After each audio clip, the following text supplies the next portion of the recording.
Good morning, everybody. Good morning. Wow. Please be seated, graduates. What an honor to be here with you on this beautiful day in this beautiful venue. And we're back.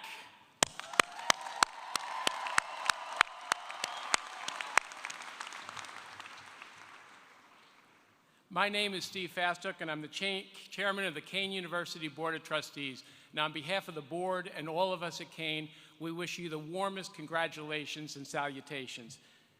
Congratulations, class of 2022.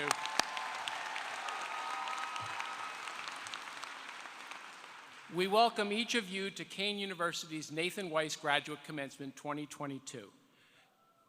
Today, we celebrate another successful academic year at Kean, and we celebrate a truly stellar class of graduates. So now, before we begin the formal program, I ask you one thing. Please turn the ringers off on your phones. We're all about social media, post, shoot, take pictures, have a great time, but please turn those ringers off so we can all enjoy the program today. Thank you. Now, it is my privilege to declare this 2022 commencement ceremony officially underway.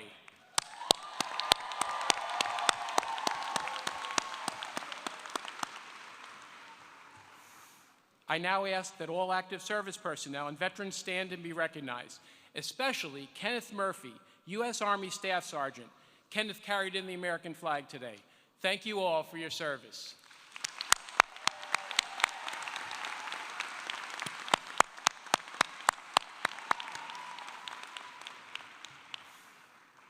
Everyone, please rise and join them in a moment of silence. As we acknowledge our troops who are bravely serving our country at home and overseas, we also remember Hannah Syed, a first-year physician assistant student who was tragically taken from the Kean community earlier this year. May the memories of our loved ones continue to inspire us to live our best lives. So please, ladies and gentlemen, a moment of silence.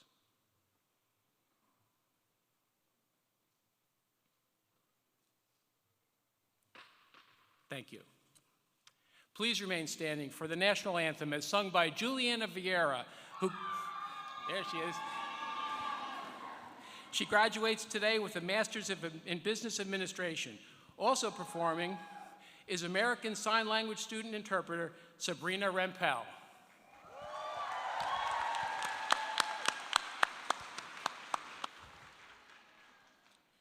Oh, say, can you see by the dawn's early light what so proudly we hailed at the twilight's last gleaming, whose broad stripes and bright stars through the perilous fight o'er the ramparts we watched were so gallantly streaming, and the rocket's red glare, the bombs bursting in air, gave proof through the night that our flag was still there. Oh, say, does that star-spangled banner yet wave o'er the land of the free and the home of the brave?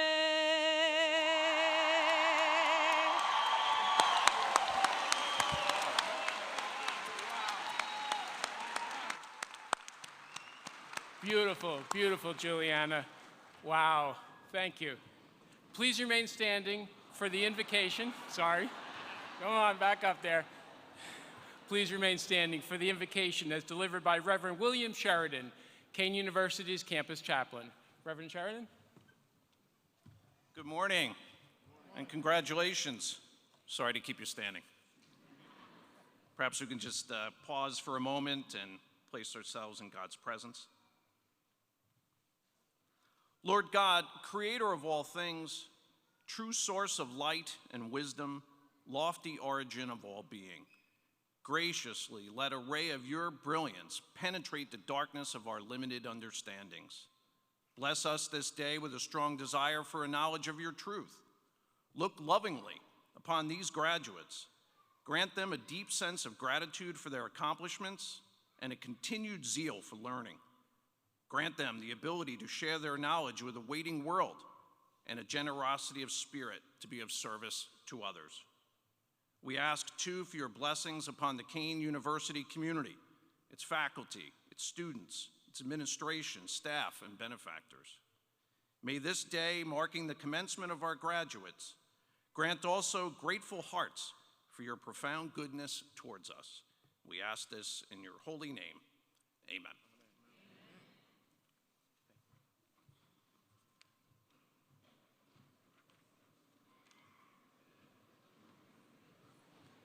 Please be seated. Finally.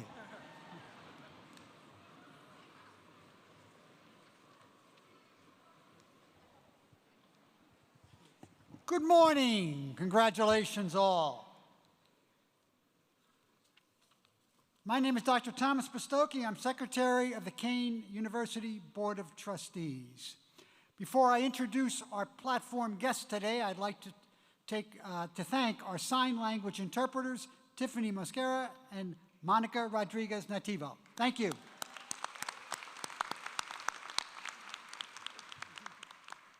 Platform guests, please rise and remain standing when I call your name.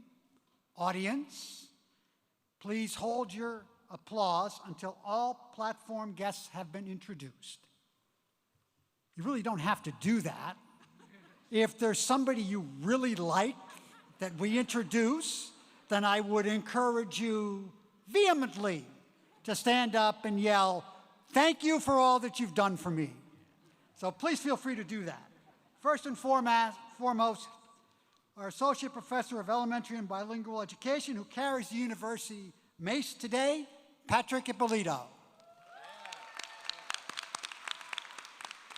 That's the spirit.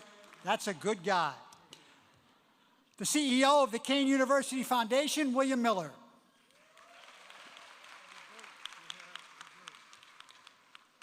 Our Executive Director of the Kean University Governmental Affairs, Kelly Ledet.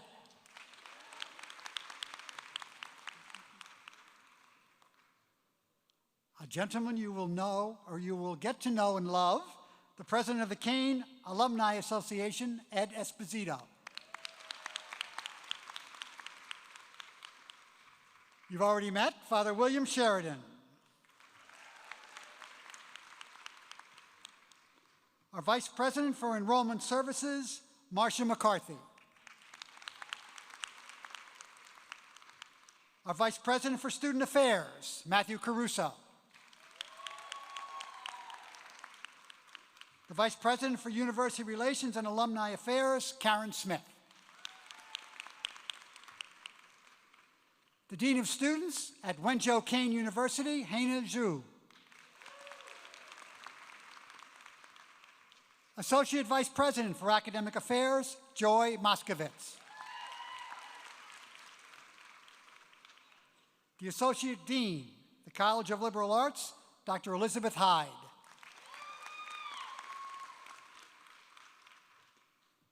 Associate Dean, the Dorothy and George Hennings College of Science, Math, and Technology, Dr. Brian Teasdale.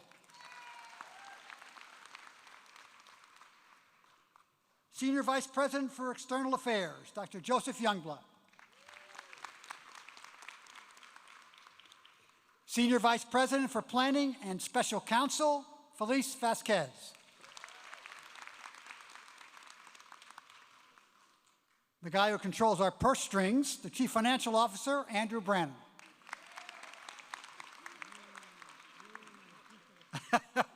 What, boo? Senior Vice President for Entrepreneurial Education Initiatives, Dr. Sancha Gray. Senior Vice President for Administration, Dr. Michael Salvatore. Associate Dean for the College of Business and Public Management, Dr. Tobin Porterfield.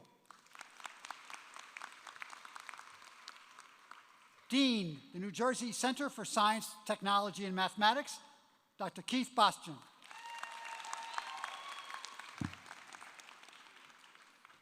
Hi, George, you're next.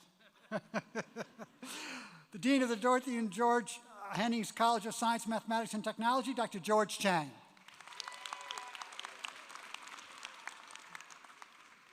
The Dean of the College of Education, Dr. Barbara Reidner. Our Provost and Senior Vice President for Academic Affairs, Dr. David Bertzel. The Acting Dean of the College of Liberal Arts, Dr. Jonathan Mercantini.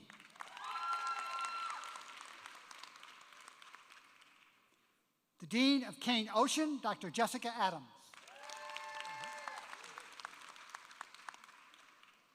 Dean of the College of Business and Public Management, Dr. Jin Wang.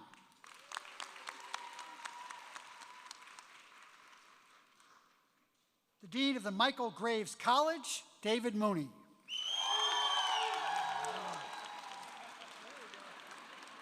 All right, David.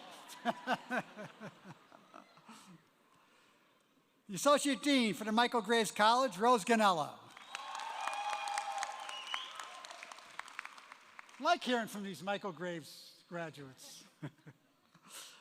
Alternate Student Trustee, Christopher Sclafani.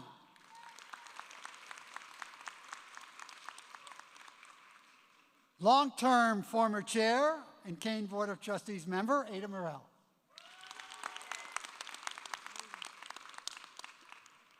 Dr. Christine Thorpe, Dean of the Nathan Weiss Graduate College.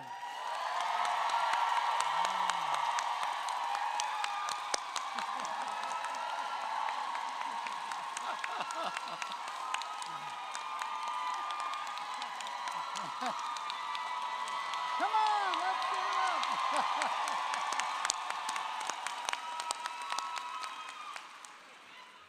Now, I love this next guy, but you hate to follow that. Our Union County Manager and Kean Board of Trustees member, Ed Oatman.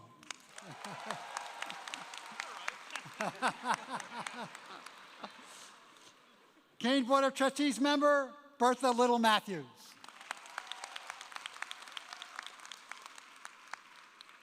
The President of the Graduate Student Government, Tanvi Tandem. Our graduate student speaker, Stephanie Lowe.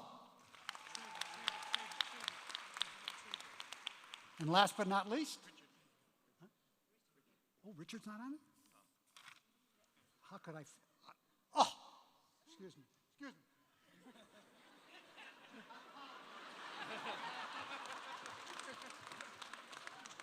You know, when your eyes turn 74, it's not good. Long-term Board of Trustees member, Richard Trayberg. See that? We held out just so we get that kind of an applause. And last but not least, our esteemed speaker, Mr. John Dickerson.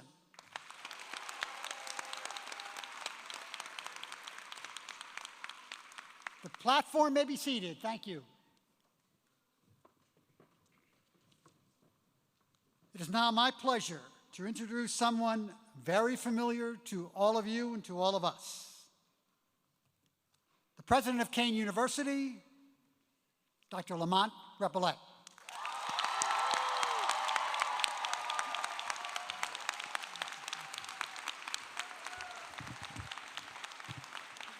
Let me just take this in for a moment. Look around here.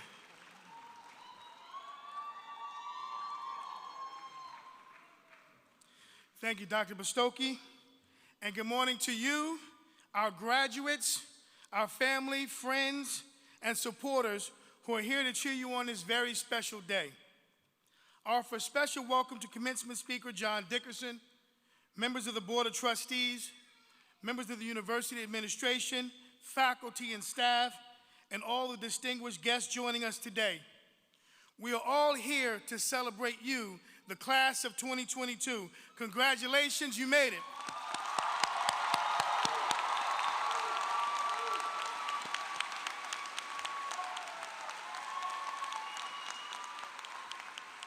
What a joy it is to be here with you today in person.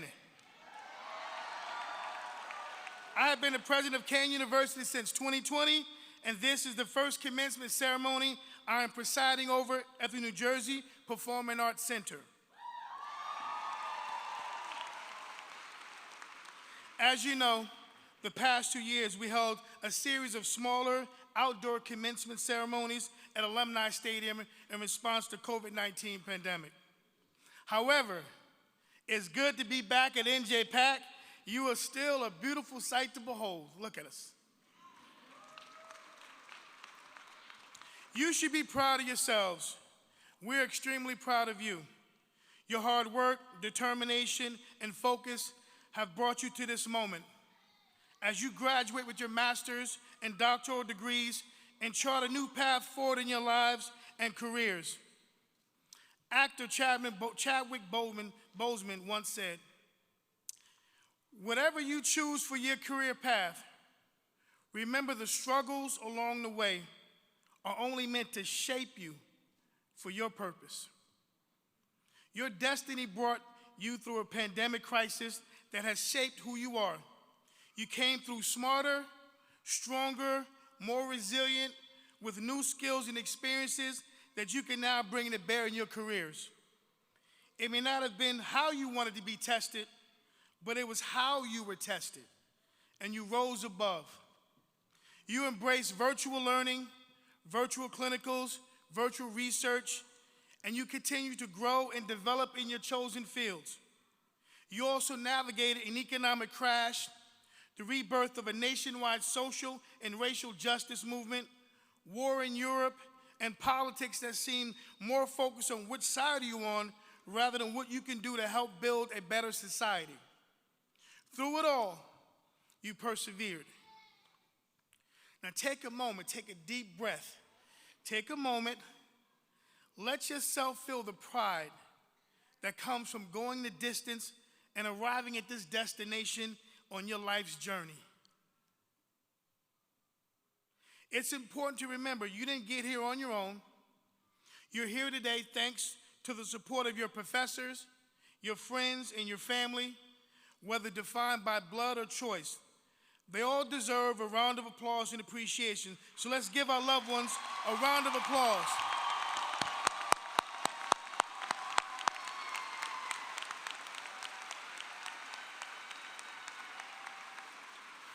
Today, you are graduating from New Jersey's first urban research university. Thank you, Speaker. A university dedicated to researching some of the toughest problems facing the state's urban and underserved communities and finding solutions to them. You see, Kean University is climbing higher too. And as graduates of Kean, you're part of our ascent. So as the university goes from great to elite, you can be confident that your Kean degree will continue to accrue value and privilege.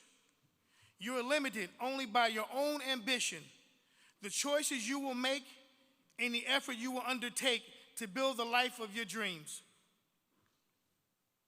Graduates, I know that getting an advanced degree is not easy. Believe me, I know. I've been there myself. But you bet on yourselves, you staked a claim for your future, and studied hard even as you balance full-time jobs, 1 or 2, 3 part-time jobs, right? As well as family obligations.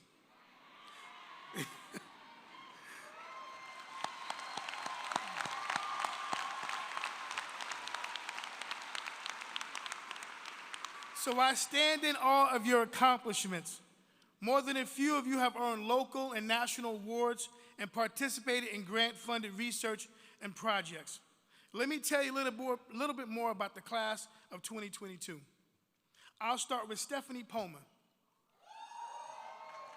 When Stephanie applied to the Graduate Occupational Therapy Program in the spring of 2019, she vowed to use her degree to tear down barriers that create disparities in healthcare.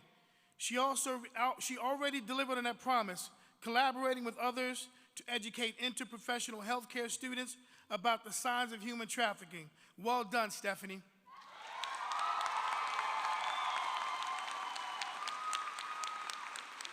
Then there is Aisha Hashim. Her graduate research project in biotechnology sciences focused on identifying COVID-19 variants and tracking their spread. She conducted her research at Kean University's on-campus diagnostic laboratory and now works full-time in the lab. Keep that going, Aisha. Thank you.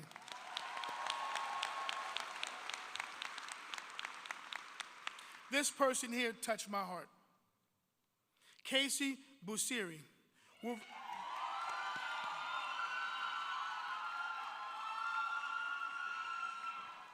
Casey received his master's degree and will receive his master's degree in social work today. He is open about his story of overcoming drug addiction, homelessness, and incarceration, and rebuilding his life.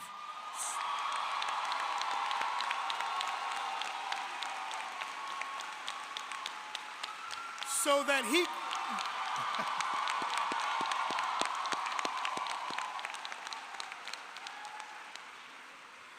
he can lead others off their paths of personal destruction. Casey, you make us all proud. I salute you.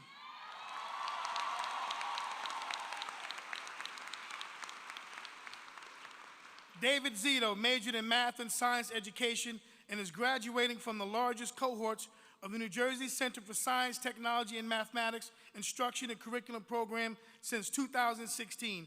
This year, he was nominated as Student Teacher of the Year for his work at Woodbridge High School. David, we're rooting for you.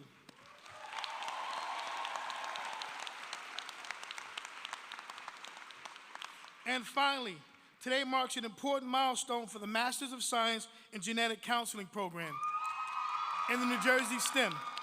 The program's first cohort of students will receive their diplomas. Please stand up if you can so that we can recognize you. Stand up, please.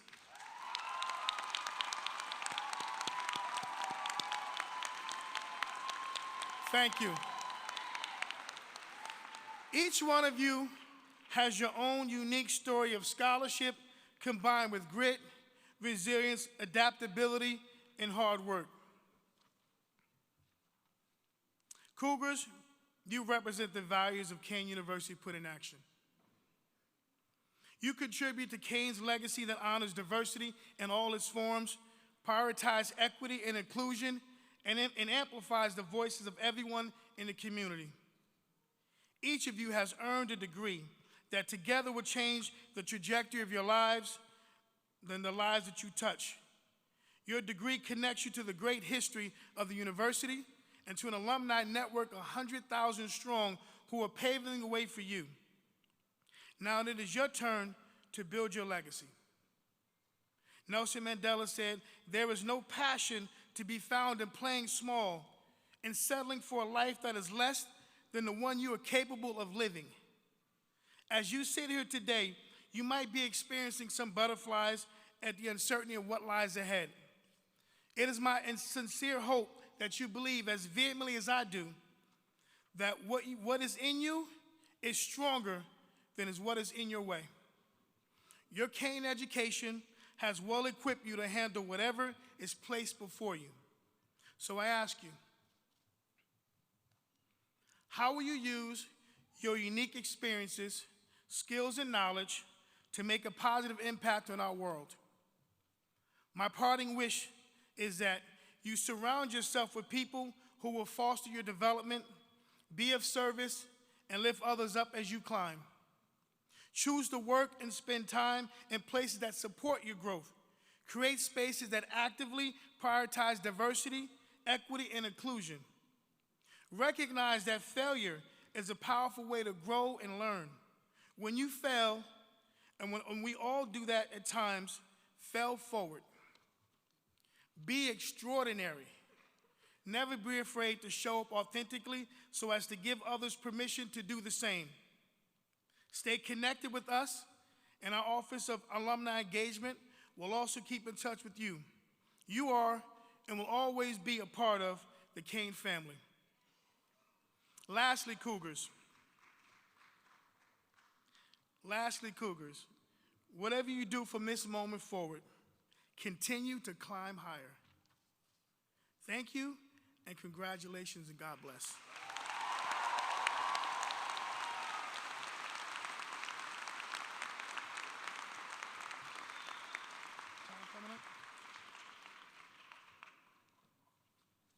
Now,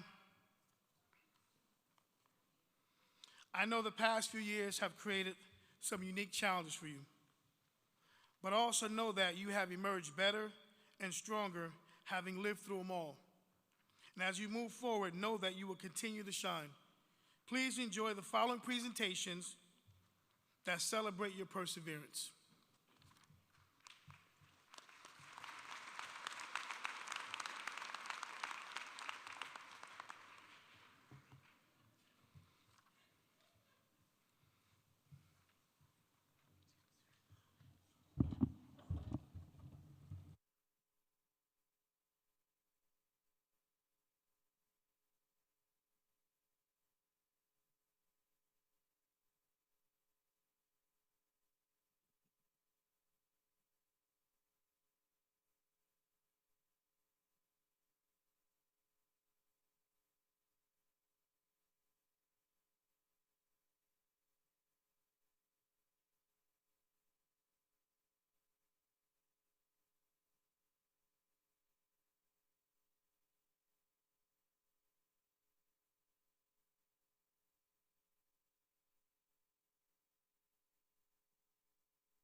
Have you ever felt like nobody was there? Have you ever felt forgotten in the middle of nowhere? Have you ever felt like you could disappear? Like you could fall and no one would hear?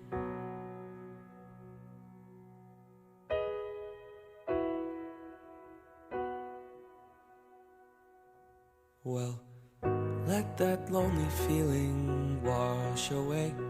Maybe there's a reason to believe you'll be okay. 'Cause when you don't feel strong enough to stand, if you can reach out your hand. And oh, someone will come running, and I know they'll take you home. Even when the dark comes crashing through, when you need a friend to carry you, and when you're broken on the ground, you will be found. So let the sun come streaming in, 'cause you'll reach up and you'll rise again. Lift your head and look around. You will be found. You will be found. You will be found. You will be found. You will be found.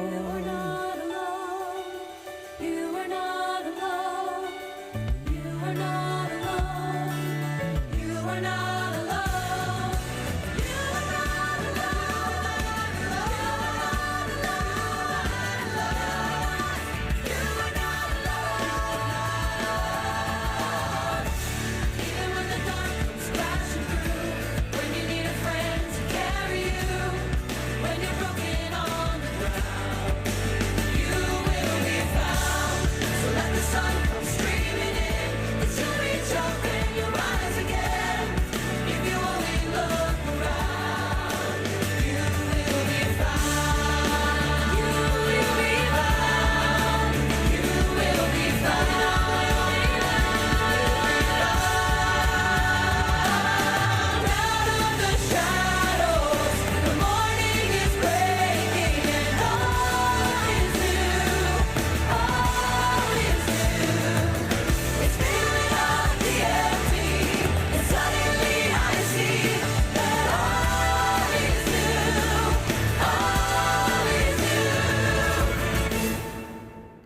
you will be found.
Wow, what a powerful presentation.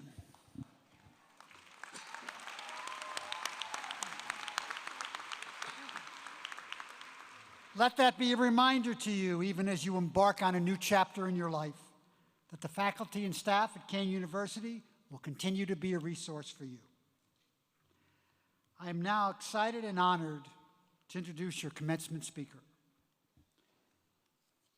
It is extremely fitting that John Dickerson will be addressing you today.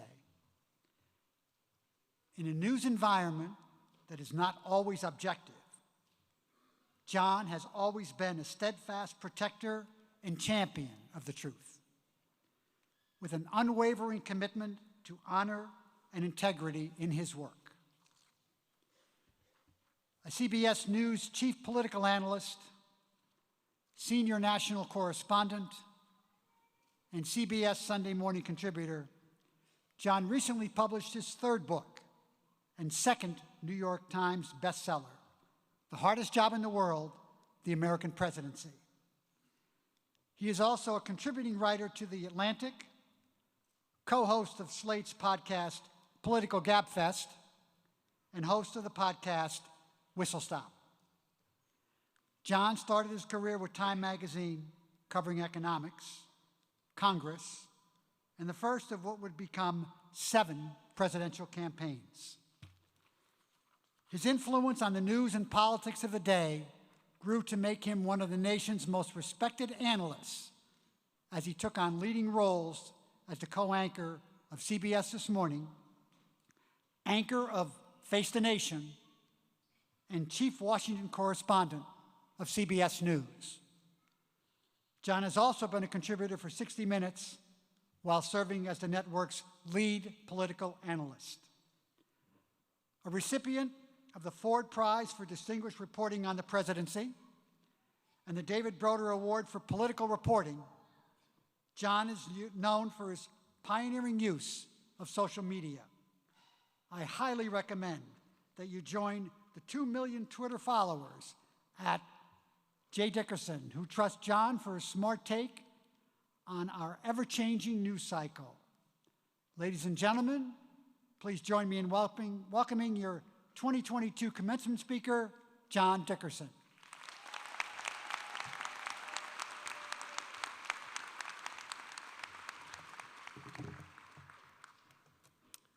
I've written a lot of words, but I don't think I've ever done anything as powerful as that performance. That was amazing.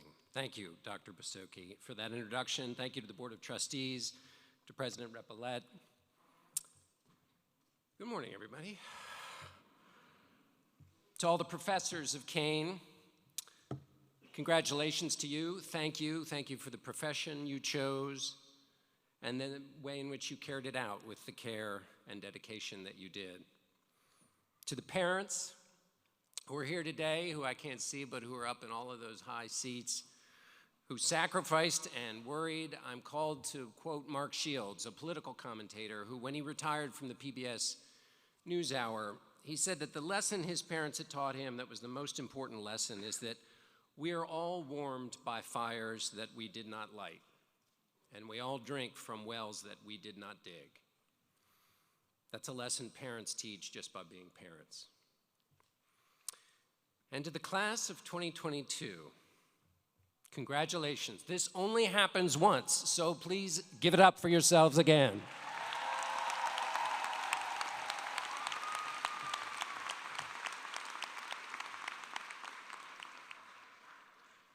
As John Baptiste says, I love you even though I don't know you. And to commemorate that, if you would please put on your best faces.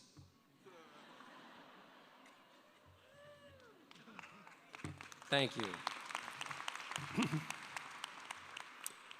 I'm honored to try to come up with some words to match this day. It's also quite daunting, having listened to the work that all of you all have done. Being a journalist is a little bit like getting a master's degree or doctoral degree because you spend a lot of time alone. You spend a lot of time trying to stay engaged with a lot of confusing world out there, trying to peck at you and keep you from trying to figure out what you really think. And it can seem lonesome. And so I know what all of you have been through to get to this moment, and so I feel an obligation to match the weight of all your hard work. In addition to writing this speech, I'm also writing a graduation commencement for my daughter's high school class. She's graduating, going on to college, and so I've been reflecting about the difference in your worldview when you're 18 and your worldview, which is a little bit more seasoned. You might remember how you felt when you were 18 when you were getting advice from your parents. There's a natural skepticism that comes with advice that comes from your parents, and it reminds me of the story of a British member of Parliament. The member of Parliament had just been elected to his seat, and it was the very first time that he was going to stand up and make a speech in front of all the other fellow lawmakers. And when he stood up to say his first words, right before he started talking, a member of the opposition stood up and yelled, "Resign!" So I'm glad no one has yelled that yet. It has always been the case that the previous generation looks at the generation that came before with skepticism. This has been the case since the beginning of time. In ancient Greece, there was a general named Pericles who was a big deal. He was a general in Greece. That's a big deal. And there was a much younger general, about 30 years younger, Alcibiades. And Alcibiades didn't think the older general knew what he was doing. And he was telling him this at some length about all the mistakes Pericles had made. And Pericles said, you know, Alcibiades, when I was your age, I spoke the way you do. And Alcibiades shot back and said, oh, I should have liked to have known you in your prime. So I approach this with humility. And I come to you not in my own voice, but in the voice of people I've interviewed over 30 years. Actors, musicians, scientists, generals, a lot of politicians. So my plan today is to give you an address in 3 acts. The first act will be about meaning. The second act will offer some advice from the people I've interviewed. And the final act will be about the world that you enter. The first thing I want to talk about is meaning. Today is not just a turnstile you pass through. It's a day of meaning. What does that mean? Well, it's that feeling you got on your skin when you maybe heard the bagpipes earlier or when you heard the Star-Spangled Banner get sung. It's a day that we think about and reflect on where we are in life for ourselves, for our communities, and we try and make sense of it all. It's a day for big thoughts. What gives us purpose? Why do we do what we do? Any way you look, there's meaning. If you look back, today calls us to make meaning of reaching this milestone, to draw conclusions about hard work, all that sacrifice, the second job, the third job to get you here to today, and the hope that you invested in a far-off dream. That's what making meaning is if you look in the past. If you look in the future, you try and make meaning about what kind of advice is useful for this adventure you're about to go ahead. And your parents are out there making big meaning because they're thinking about you when you were a little baby. and all the path that you've been through since then, or where they were when they were this age. Or for a lot of you, they're thinking about you are the first person to reach this milestone in their family, and all the struggle that has come before to reach that milestone.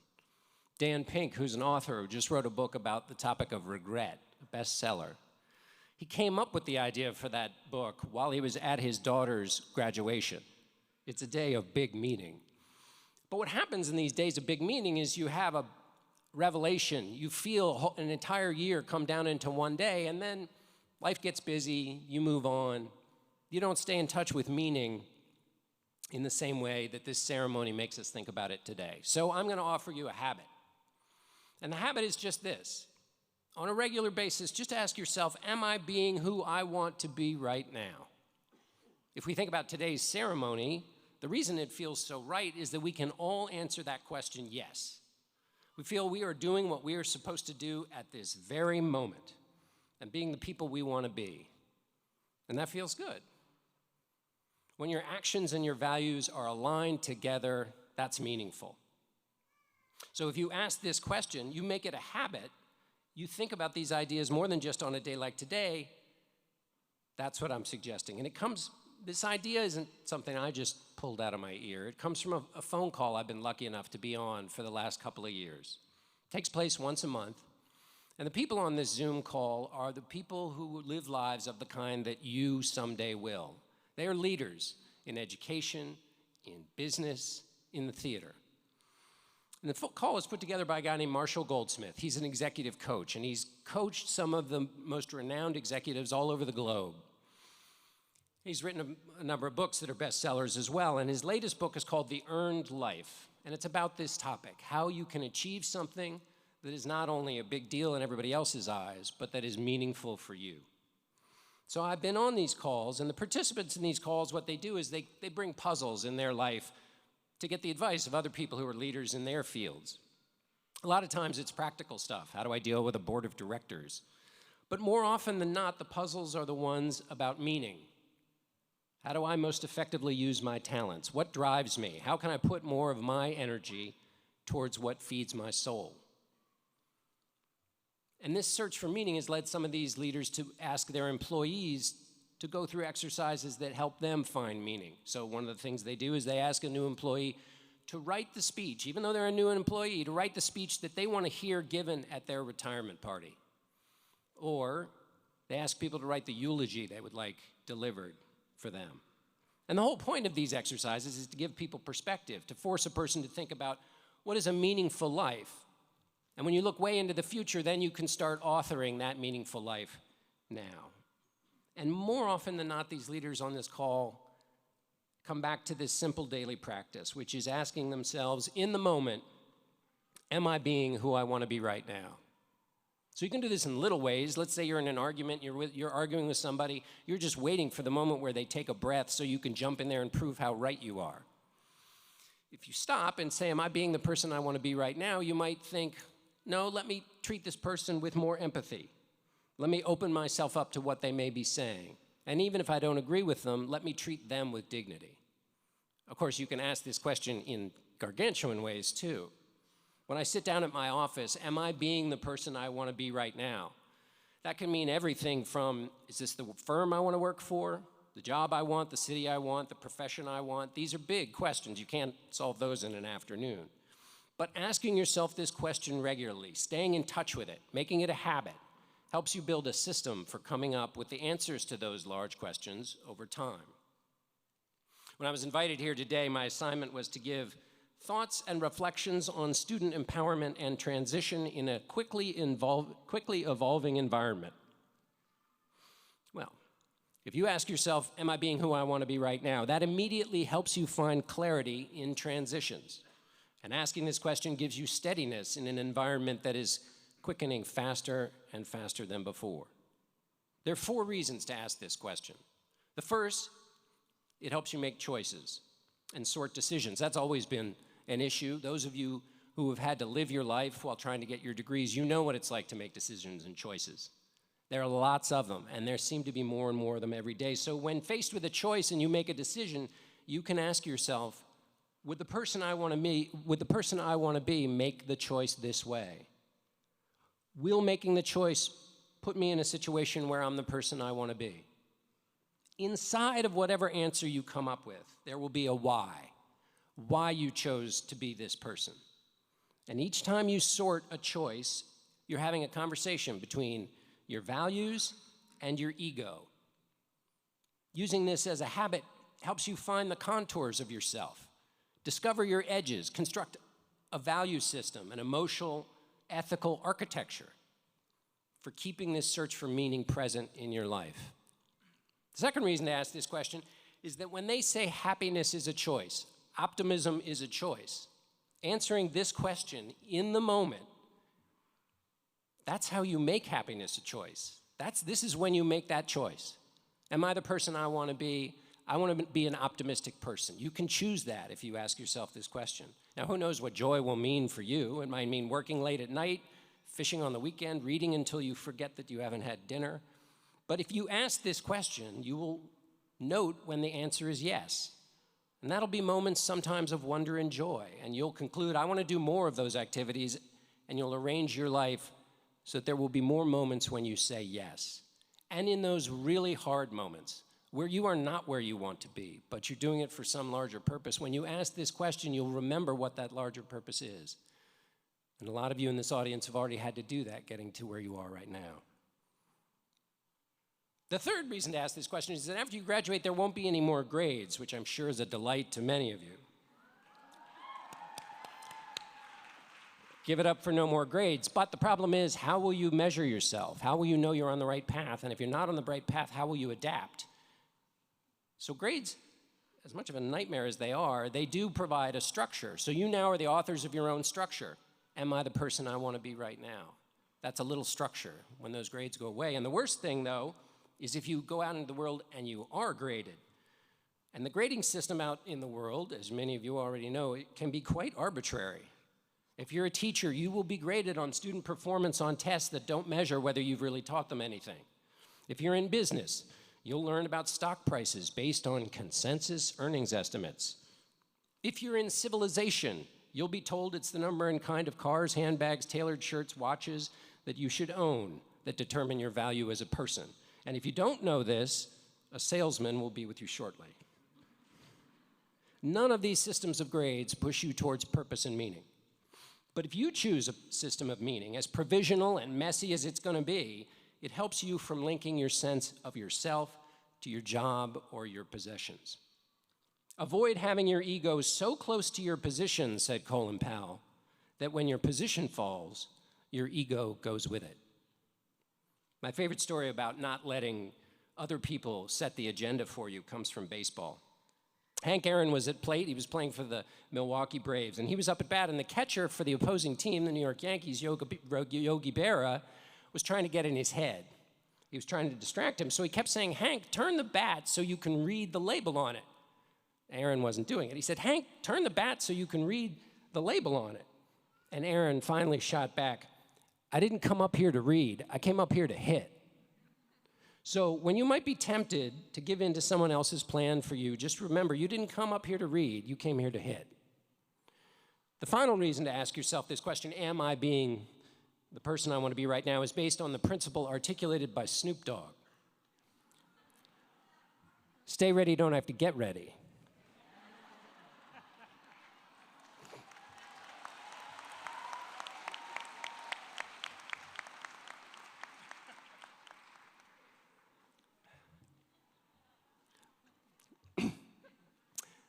Life is full of surprises. You didn't expect Snoop Dogg. So life is full of surprises. Some are really good. You get a new job offer that comes out of nowhere. If you have asked yourself this question, you've built a system for taking in that new challenge, that new offer. You're already having this conversation with yourself about what you want, where you want to go, who you want to be. That lands inside of an architecture that exists already. And this architecture also helps when life knocks you off your feet. We're all emerging from one of those moments. During COVID, time and again, I interviewed people who'd either lost a loved one or were just trying to hold it together in lockdown, or who were reevaluating their lives in the light of this new destabilizing period. If you think about these questions of meaning regularly, when these moments come and knock you off your feet, you're ready for it. Stay ready, you don't have to get ready.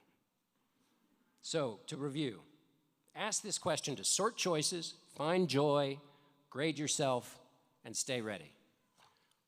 Act 2, this is the advice part. These are things that people have told me or that I figured out doing interviews all these years. So the first one is let yourself off the hook. So when you ask yourself, am I the person I want to be right now? Don't let the answer get too big.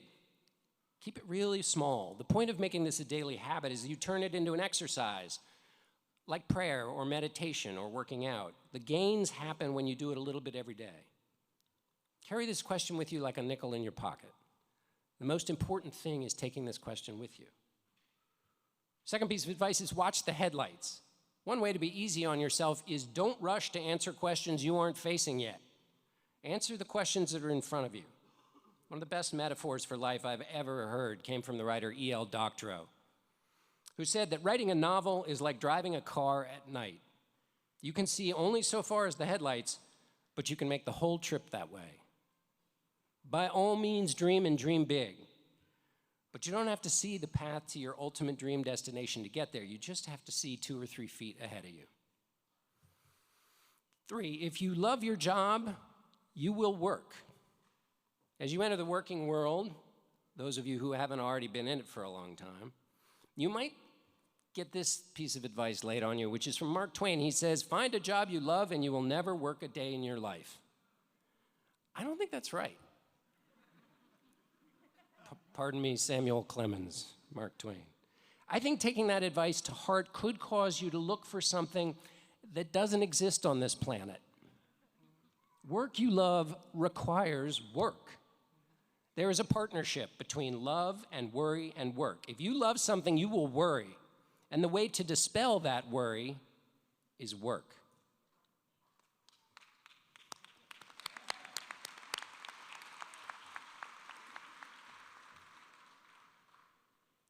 Work is the application of care and concern to worry. And if you are ambitious, you will have self-doubt, and that is hot worry. Cool it down with work. This is how you make your nervous system your ally and not your enemy.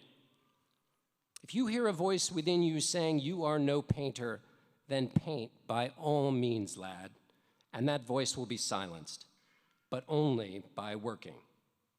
That's Vincent van Gogh. So I don't think Twain's advice is right. I think the advice is seek a vocation that is worth your work and your worry. Final couple of pieces of advice about risk. A lot of people talk about risk at this stage in your life and in these kinds of speeches. And I never really understood, they say take a risk, you must take a risk, fine. But then you never know quite what that means. So I spent half a year interviewing people who take risks. Mountain climbers, people who started companies, generals, musicians. Here's what I learned. First, understand what a risk is. A Marine colonel told me they were taught as Marines the difference between a risk and a gamble. You can get out of a risk if it goes wrong. A gamble, if it's a bad outcome, there's no going back. So a risk is joining a startup or paying to produce your own album. A gamble is getting behind the wheel when you've had too much to drink. Next thing about risk.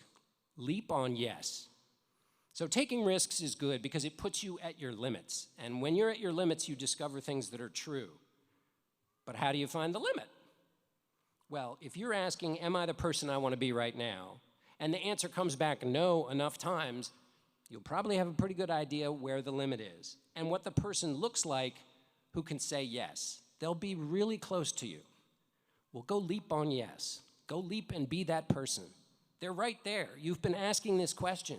You know how close it is to get to yes. Because you've asked this question, it's not going to be a wild leap.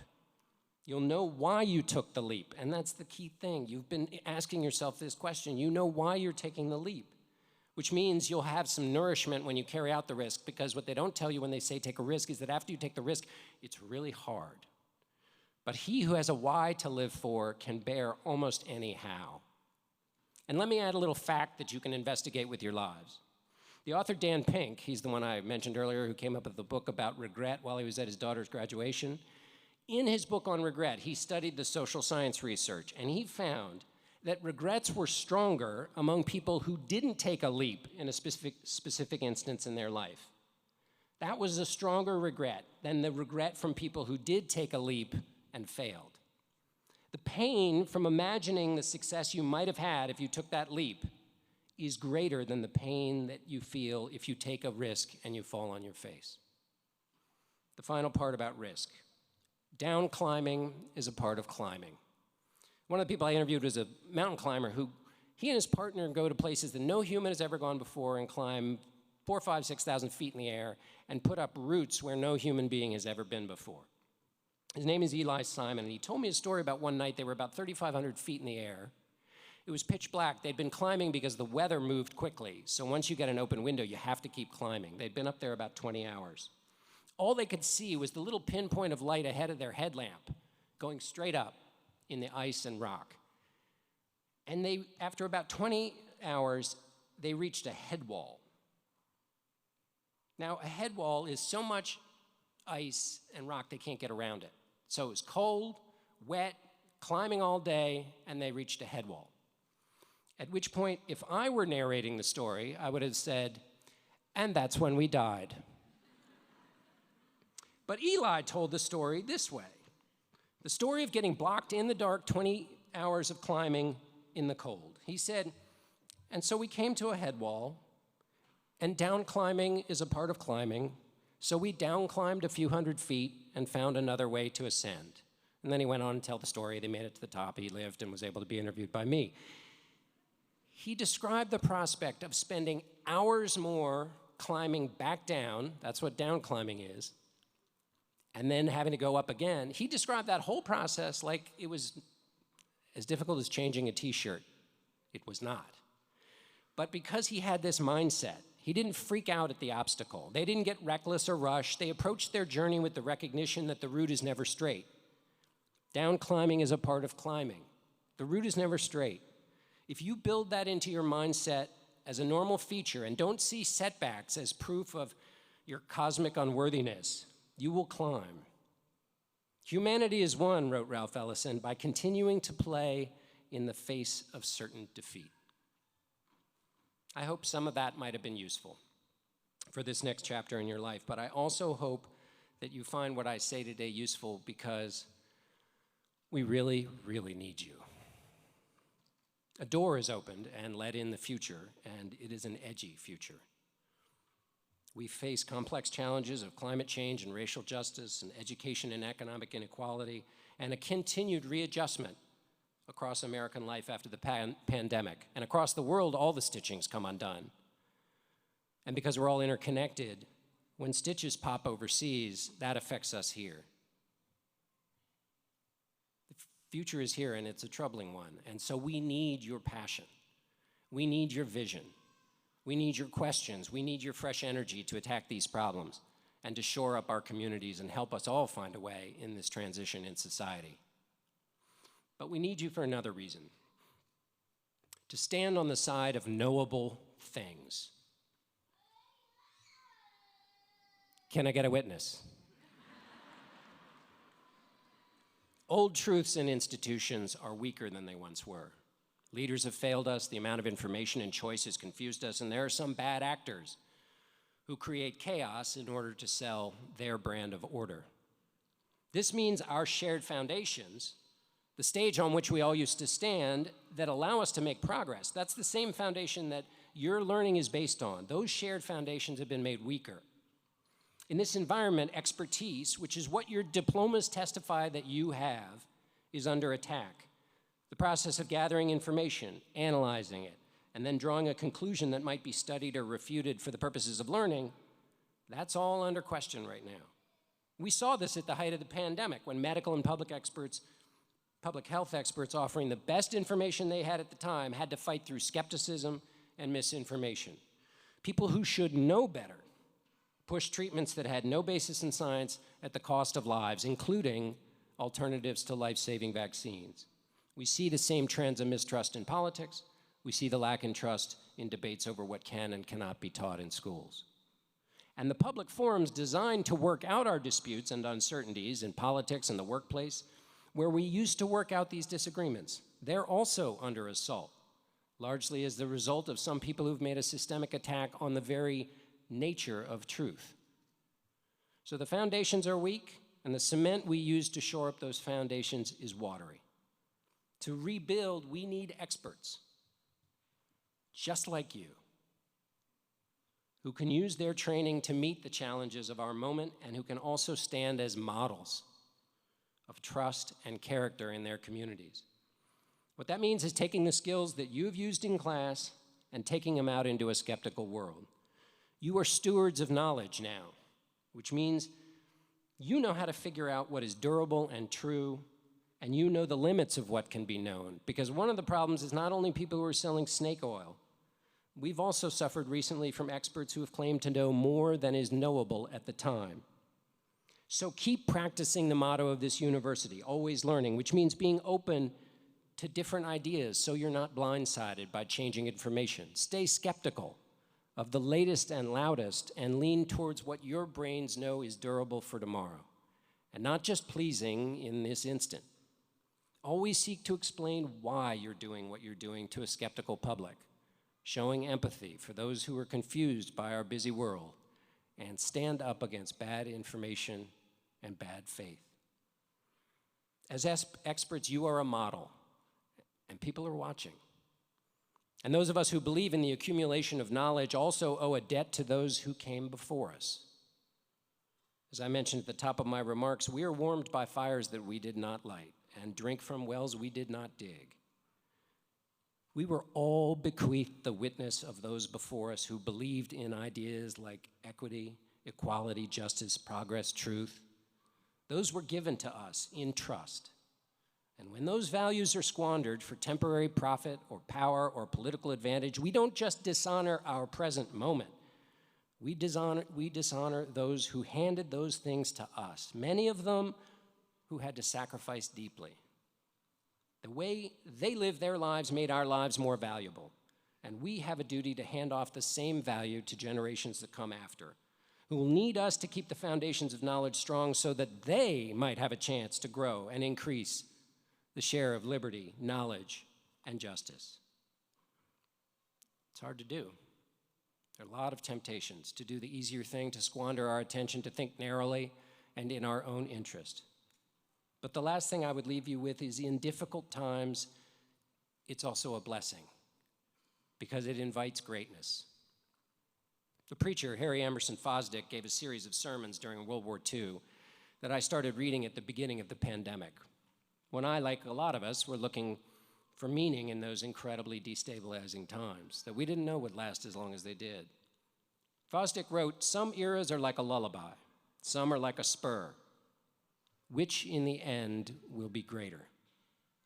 This era, like that era, is a spur. By being here today, you have already shown that you can achieve in difficult times. That you felt the spur and you were up to the challenge. Keep feeling it. Do honor to the version of you who worked so hard to get here today. And in doing that honor, mark today as a day of meaning that will feed you and that will feed the rest of us for your whole life. Congratulations, good luck, and God bless.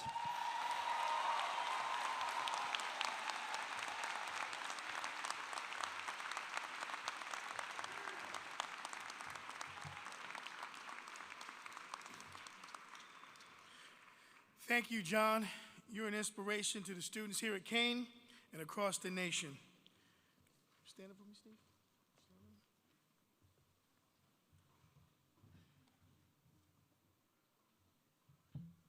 Take it out. Take it out for me. We are proud to present you with the Kean Medal, the highest honor bestowed upon Kean University. Right now, I ask Chair Fastook to put that around your neck, please.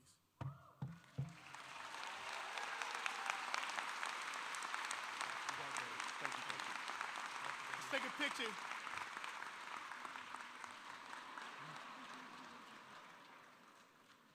John, we both have bling on today.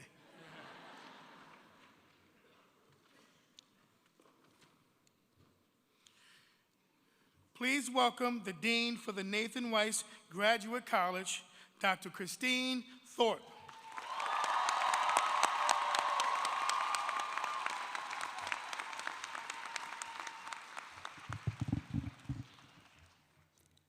Good afternoon and congratulations, class of 2022. I also extend congratulations to your family and friends who supported you on your journey to this very special day. It feels so wonderful to be able to honor your achievements all together right here at NJPAC. Graduates, today we celebrate you and we celebrate with you because you have achieved, through sweat and perhaps some tears, your graduate degree. You will never forget the countless hours you dedicated to finals, internship, and to your dissertations while juggling jobs and families to reach your professional dreams. That's right. While today you are finally receiving your hard-earned degrees in education, liberal arts, business and public management, science, technology, and mathematics, architecture and design, and health professions. You are the graduating class that has had to learn both behind the computer screen and in person, and today, your persistence has paid off. For that feat alone, I congratulate you.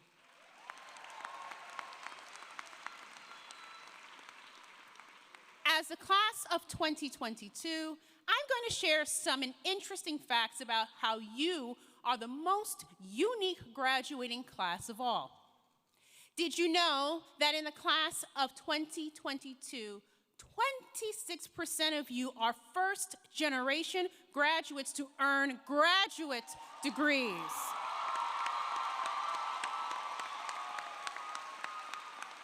77% of this graduating class are women.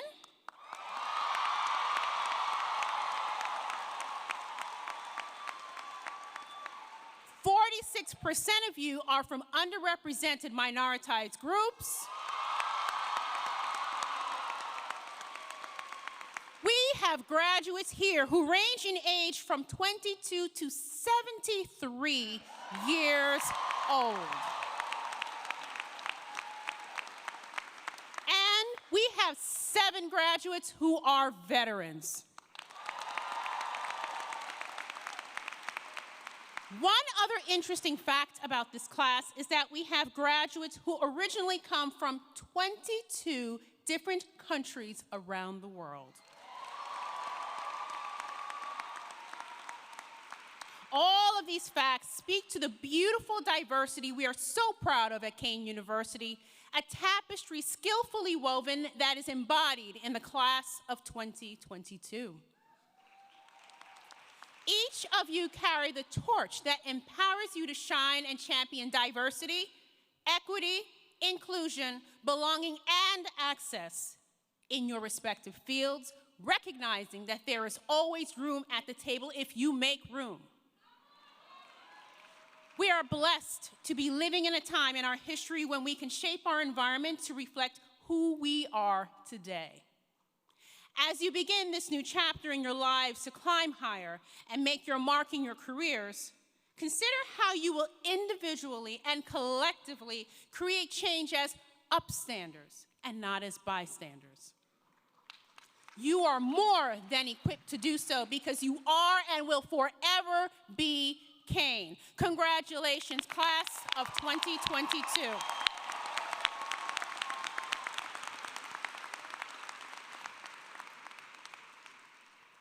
And now a special moment of recognition is required.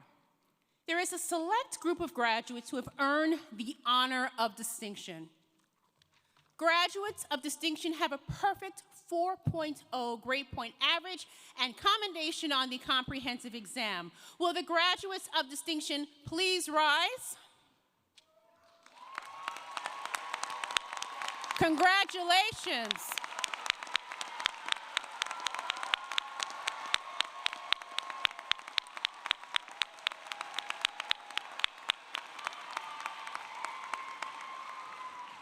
Please be seated.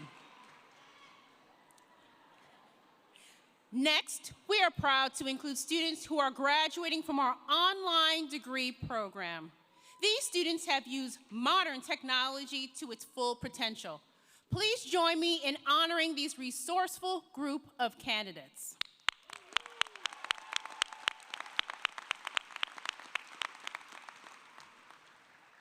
I would also like to recognize employees of the university who earned their degrees at Kean and the dependents of those employees who are part of the Kean family. They have all made a special commitment, not only to take pride in their connection to Kean, but to trust the university with the most valuable tool in any marketplace, a world-class education. Would all dependents of Kean employees who are graduating please rise?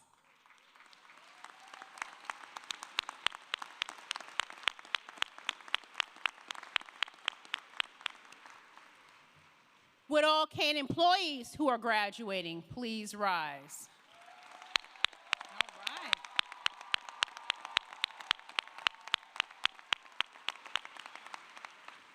Thank you. Please be seated. Now it is my great pleasure to introduce our featured 2022 graduate student speaker, Stephanie Lowe, who is graduating with a Master's of Nursing Science, Community Health Nursing. Stephanie, please come forward.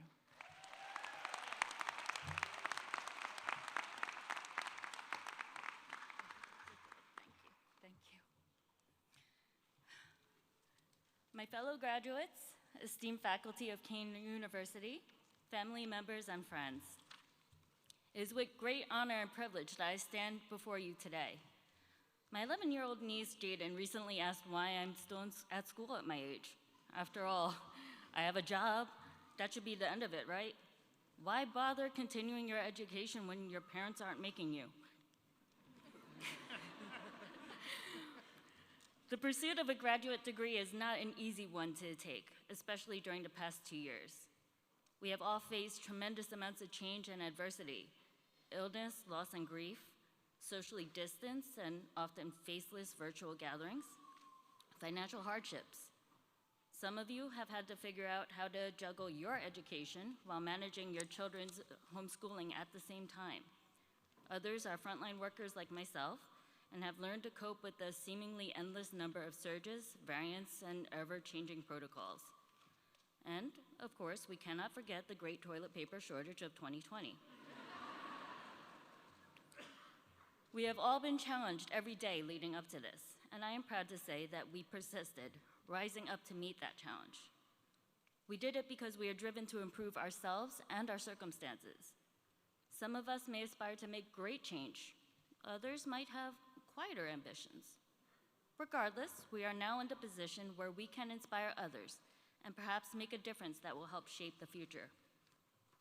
It is like Nelson Mandela once said, education is the most powerful weapon we can use to change the world. And so, to answer my niece's question, one is never done with learning, and there is no limit to what we can do with it. People must continue to be challenged and learn to avoid stagnation. Today's ceremony is a culmination of many small successes and fears conquered, and it marks the beginning of a new chapter in the storybook of our lives. I, for one, cannot wait to see what the next chapter has in store. I would like to take this opportunity to thank our loved ones for showing up in support, not just today, but every day. This celebration is just as much for them as it is for us. I would also like to thank our professors and advisors for nurturing our curiosity and growth. Congratulations, class of 2022.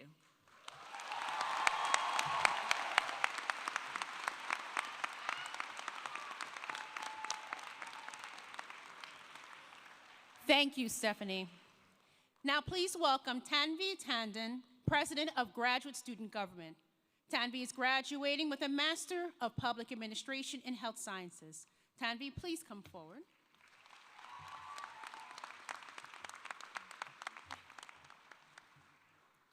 Thank you. Good afternoon, faculty, staff, alumni, parents, and most importantly, the class of 2022.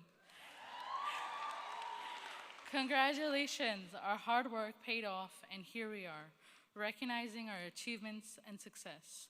I am honored to celebrate this wonderful day with you here in person. People say that choosing a college is often one of the hardest decisions that an individual can make during their lifetime. Like several of you, I also struggled to make a decision on which university I would like to attend. However, that decision became easy as I stepped onto the Kean campus as a junior in high school. The Green Lane building with its majestic view of New York City filled me with awe. I lived on campus for most of my time here. We were snowed in, rained over, and locked out due to fire alarms. But at the end of the day, we had the comforts of our dorm, AKA home away from home. The last 5 years at Kean have been a time of personal growth, independence, leadership, overcoming challenges, and developing lifelong friendships. As Graduate Student Government President, I am taking everything I have learned with me in the hope of giving back to Kean in the future as an alum. As I start the next phase of my life, I would like to thank a few very special people. My parents, who have supported me endlessly, the entire team of student government, especially Lori and Stephanie, the Public Administration Department, with a special mention to Dr. Ruth Ann Russo, who helped me see grad school in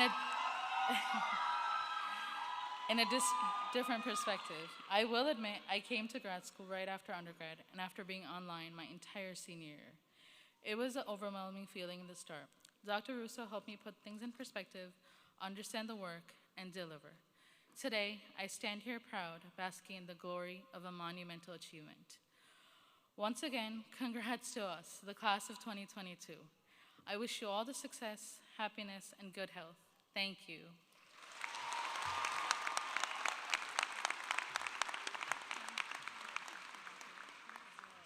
Thank you so much, Tanvi. Now, please welcome the President of the Kean Alumni Association, Mr. Ed Esposito.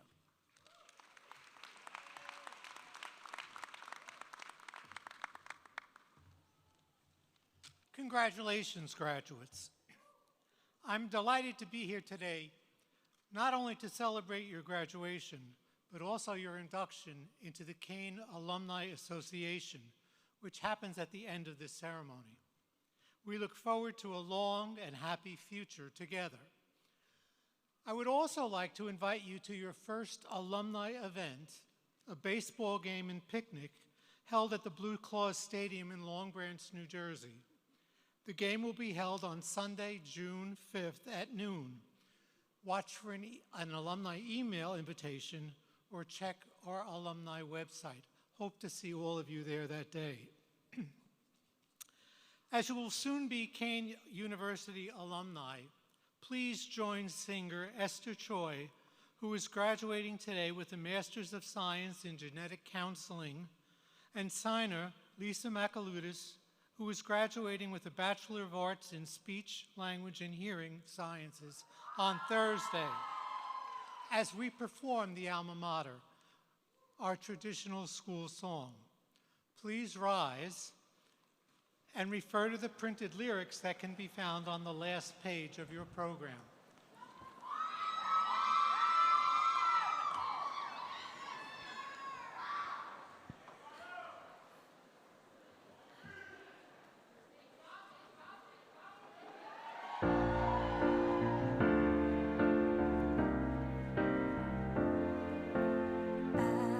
As we march forward toward our horizon, lo, we will trust with pride in our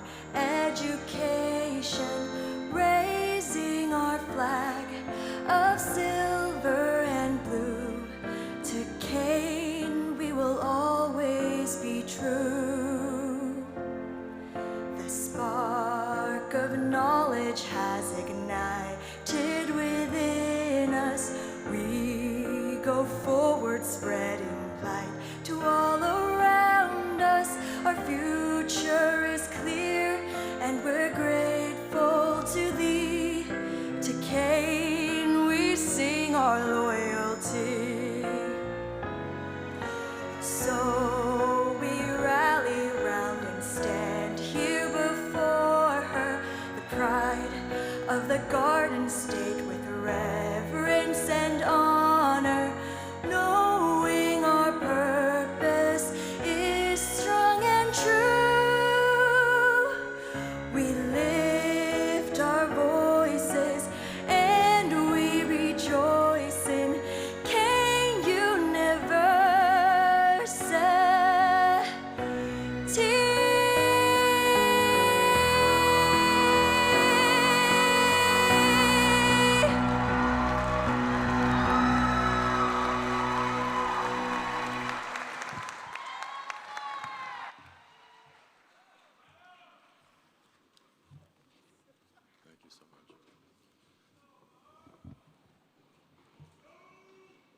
Good afternoon, everyone. My name is David Birdsell, and as the Provost and Senior Vice President for Academic Affairs, I am pleased to inform you that we are now at the point you've all been waiting for. We are ready to confer your degrees. Will the dissertation chairs and doctoral candidates please make your way to the stage? Will today's readers please move to the side podium here to my left? Will Dean Christine Thorpe and Dr. Repillette please come forward to congratulate our doctoral candidates? Dissertation chairs, as you walk up to the stage, please present the cards for your students you're hooding to the reader at the side podium. Each doctoral degree will be announced, followed by the name of the dissertation chair and the names of the students who are graduating in that discipline. Students, as the student before you is being hooded, please be prepared to hand your academic regalia in the instructed position to your dissertation chair so you can be hooded while your name is being called. After you have been hooded, please exit the stage. Readers, please begin. Thank you.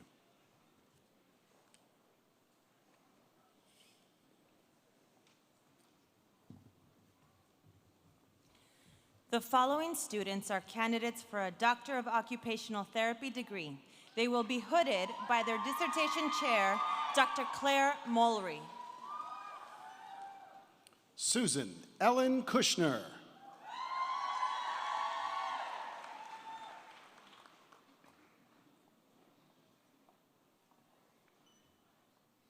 Jessica L. Ortiz.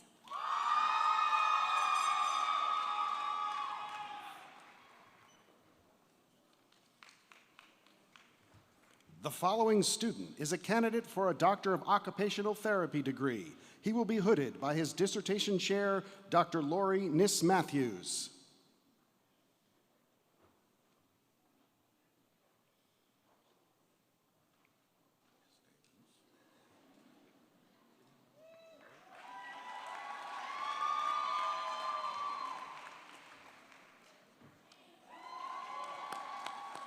The following student is a candidate for a Doctor of Occupational Therapy degree.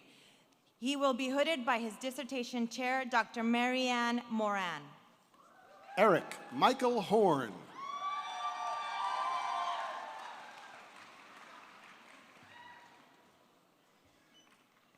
The following student is a candidate for a Doctor of Occupational Therapy degree. She will be hooded by her dissertation chair, Dr. Jennifer Gardner. Ashley N. Fuentes.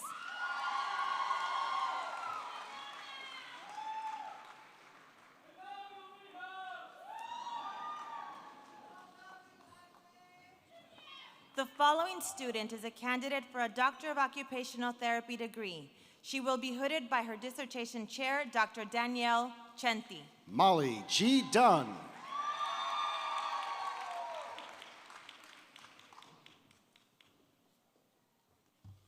The following student is a candidate for a Doctor of Occupational Therapy degree. She will be hooded by her dissertation chair, Dr. Victor Camacho. Allison Christie Insera.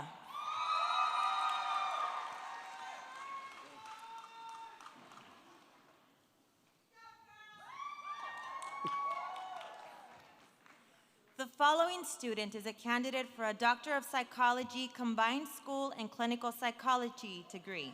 She will be hooded by her dissertation chair, Dr. David Brandwine. Yael Osman.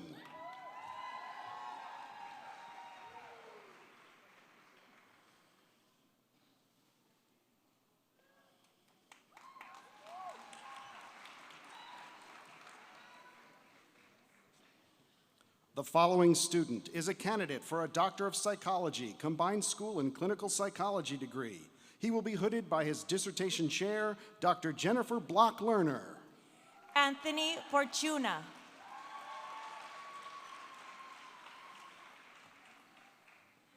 The following students are candidates for a Doctor of Psychology, Combined School and Clinical Psychology degree. They will be hooded by their dissertation chair, Dr. Don Marks. Marissa Rose Geary.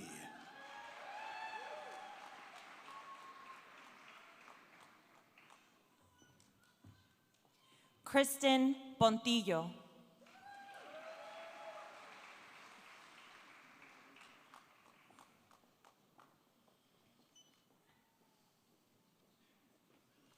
The following student is a candidate for a Doctor of Psychology, Combined School and Clinical Psychology degree.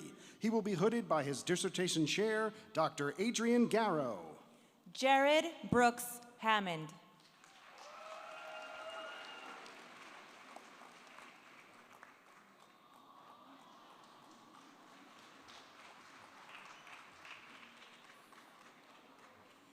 The following student is a candidate for a Doctor of Psychology, Combined School and Clinical Psychology degree. She will be hooded by her dissertation chair, Dr. Erin Gooby.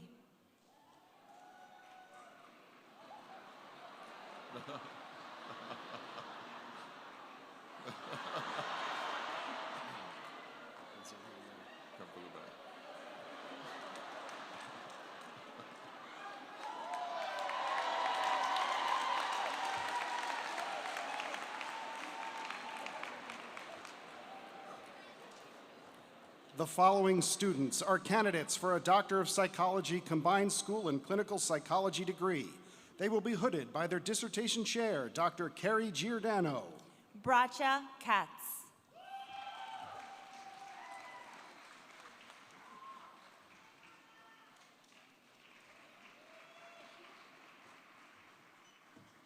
Stephanie Kristen Vorilis.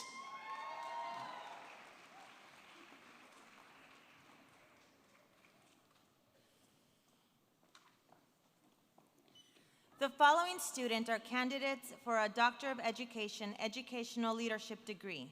They will be hooded by their dissertation chair, Dr. Stephen Locasio. Michelle Cruz.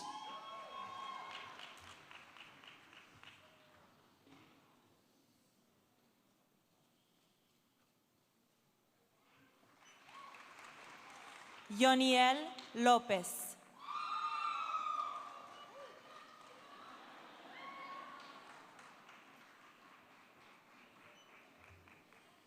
Sarita V. McLean.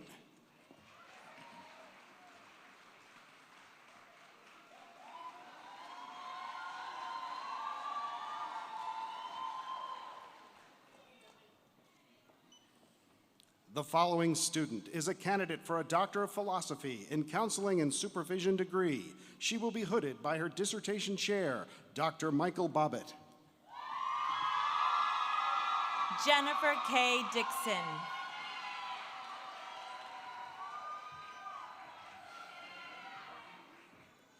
The following student is a candidate for a Doctor of Philosophy in Counseling and Supervision degree. She will be hooded by her dissertation chair by Dr. Robert Klitzinger. Ashley Nicole Morris Diaz.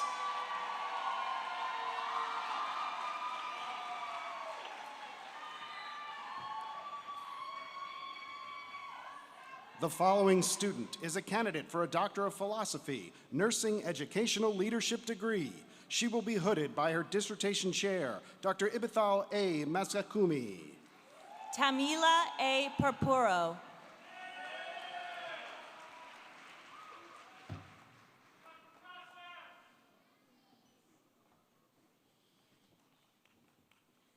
The following students are candidates for a Doctor of Speech Language Pathology degree. They will be hooded by their doctoral chair by Machid Namazi. Rachel Kashi Levy.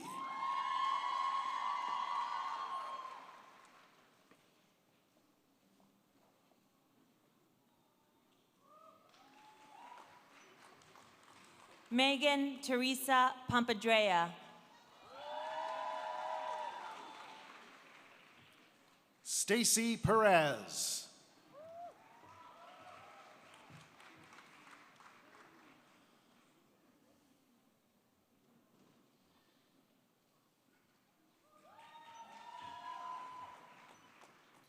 Jean Marie Tai.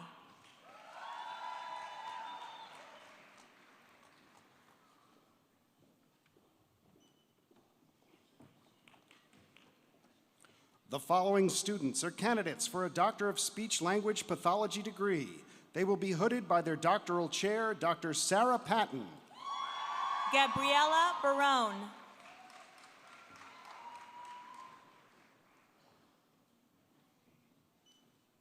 Stephanie Nicole Martell.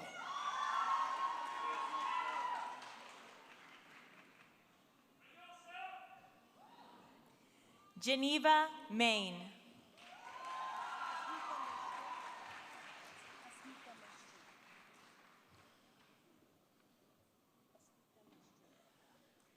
Aspika Mastri.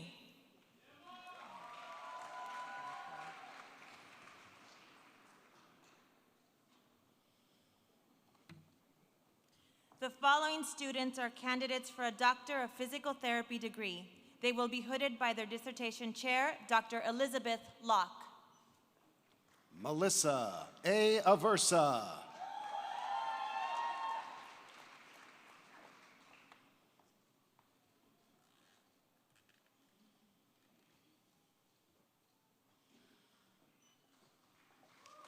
Jessica Erin Mariposa Besas.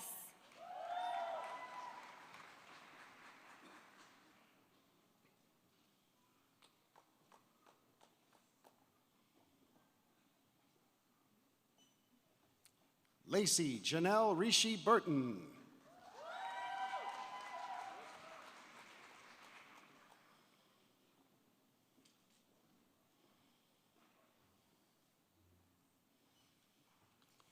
Elena Vey Chermak.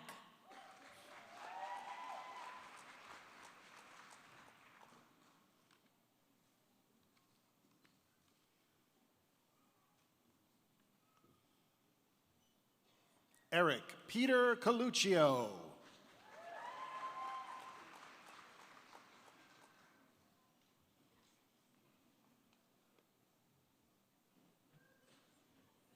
Luis A. Cruz.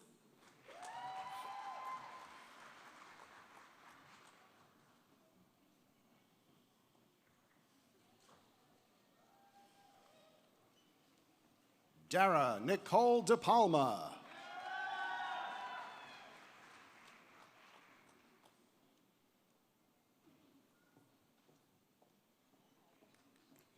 Stephanie Nicole Gay.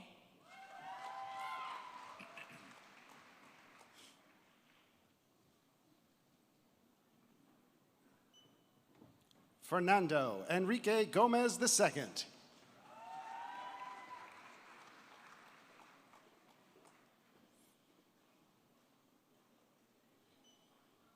Sarah Evelyn Gotthold.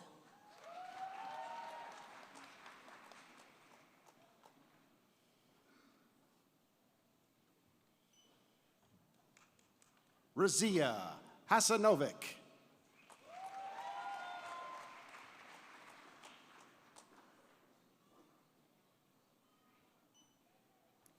Jameek Maurice Johnson.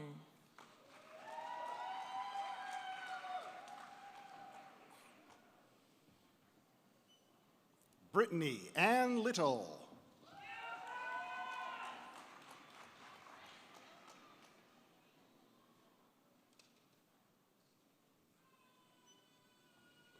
Mercedes Lois.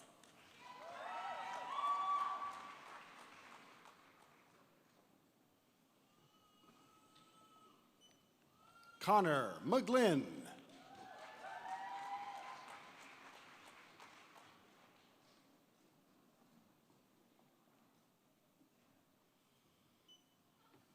Christina Lon Muller.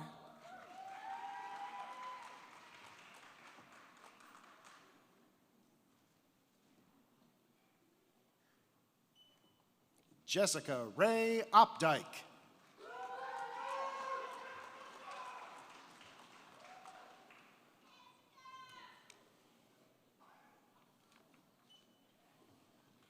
Rachel Jackie Pivano.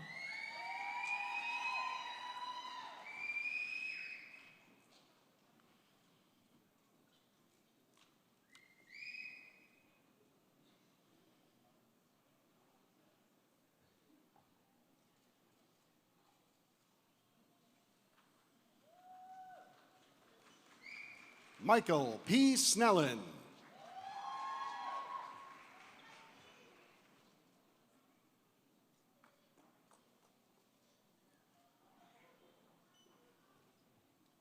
Marissa Diana Visco.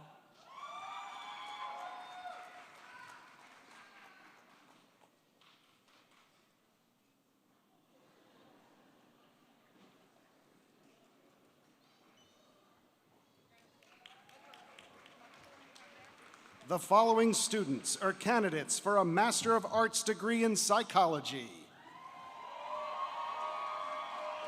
Ashanti Lene Finley.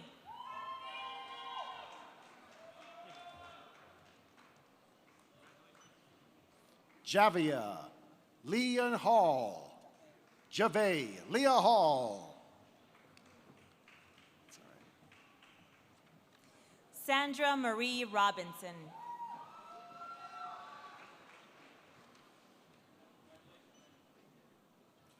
Giovanna Alexandria Wynn.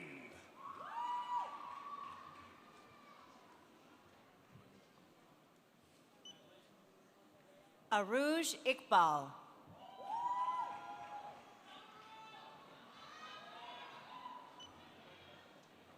Tabina Bayab.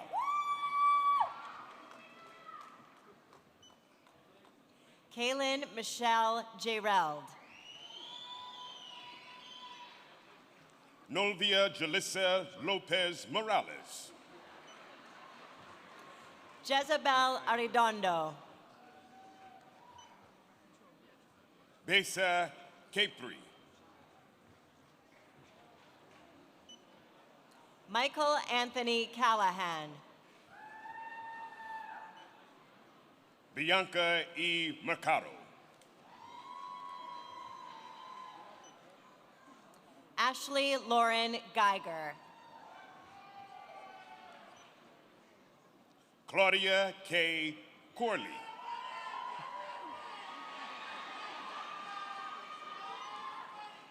Emily Ann Velez.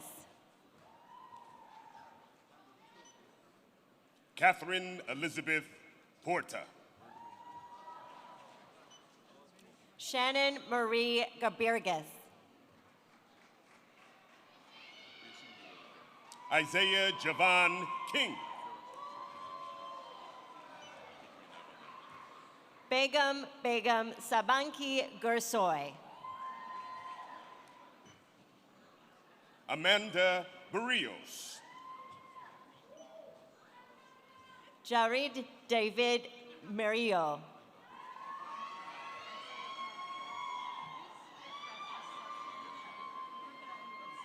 Marios Blanco.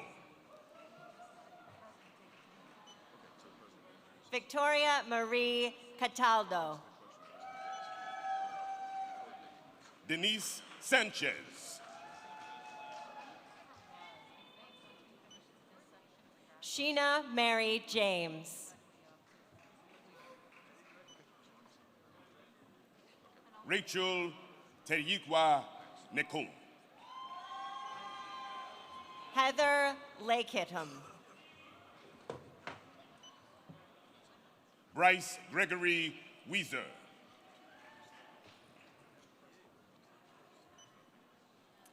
Joseph Kemdirim Adiele Jr. Jaylene T. Gonzalez. Taylor P. Hagman.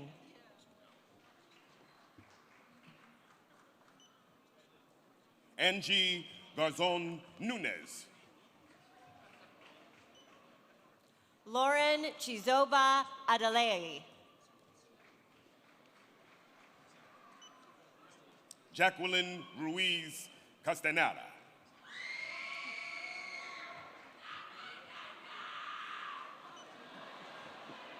Maritza N. Batista. Gloria A. Perez. Georgios Pagratis.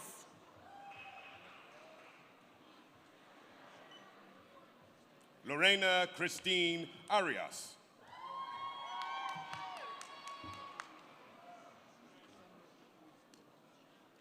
The following students are candidates for a Master of Arts degree in Forensic Psychology. Jessica N. Scott.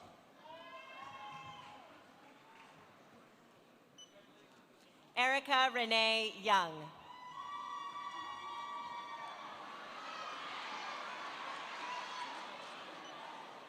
Madeline J. Abarca.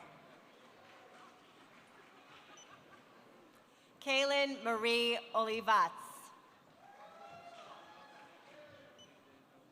Brian Yenaro Acevado.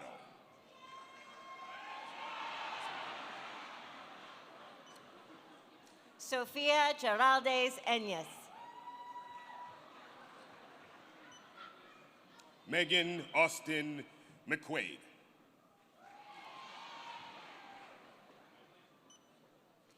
Julie Stephanie Garcia. Travis Joseph Kukoli. Samantha Ray Obolski.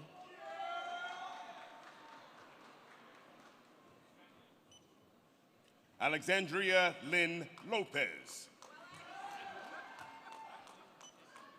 Mackenzie M. DiZalba.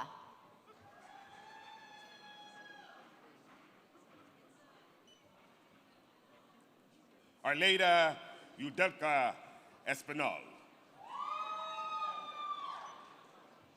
Cassetta Ingram.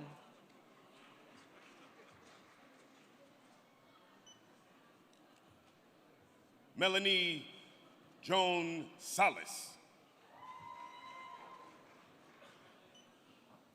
Karen Charisse Francis.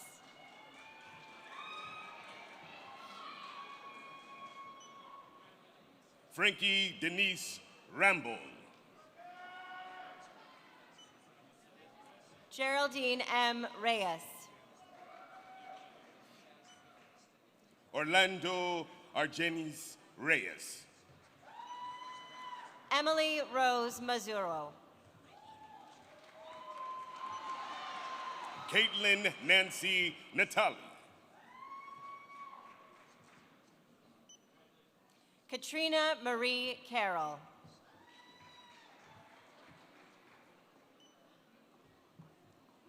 Duniqua Jones. Genesis Vanessa Acevedo. Jean Donatien.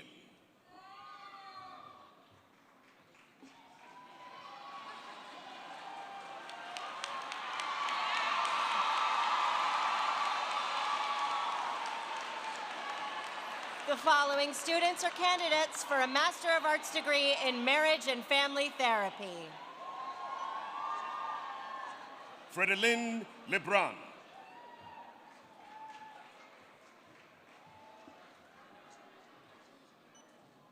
Jacqueline A. Hunter Lewis.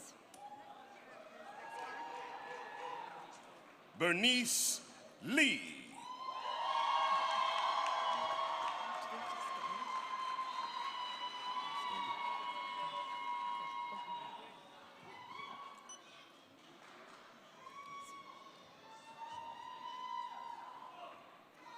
Destiny Mariah Murray.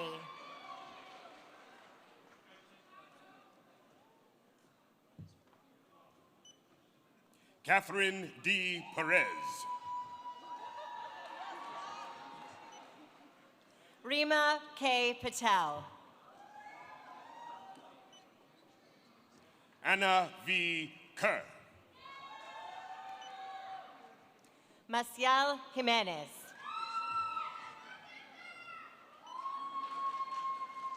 Maitri H. Patel. Karen Linnea Dextra.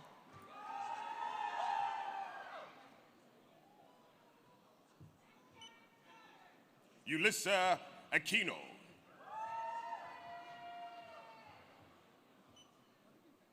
Lauren Y. Pinkard. Kristen Marie Fiala. Hiba Sheikh.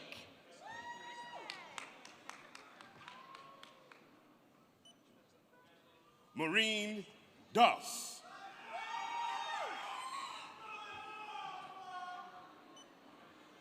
Jacqueline Ann Best.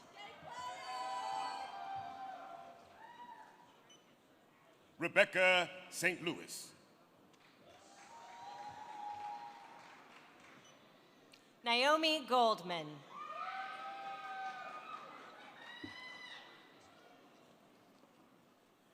The following students are candidates for a Master of Arts degree in Holocaust and Genocide Studies. Scott Jenny.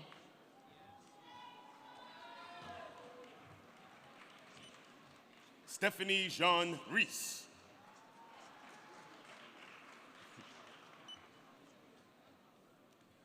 The following students are candidates for a Master of Arts degree in Communication Studies.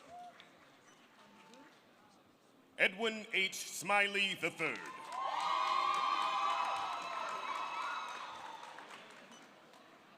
May Audrey White Squires.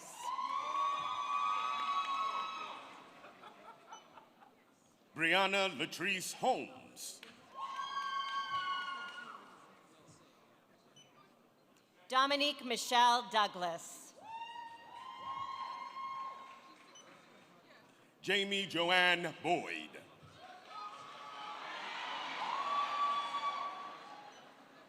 Oscar Moncada.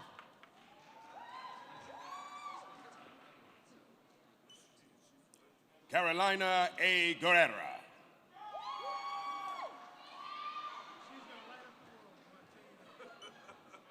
Daniela Darius Rodriguez.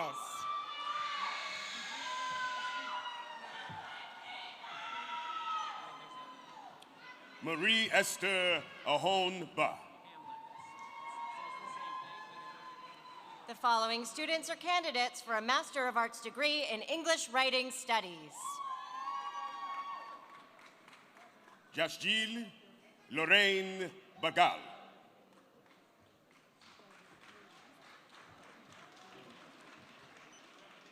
Diana Marie Calabas.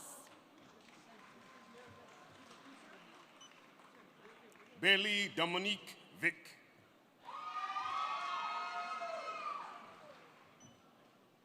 Hugo Alejandro Gatica.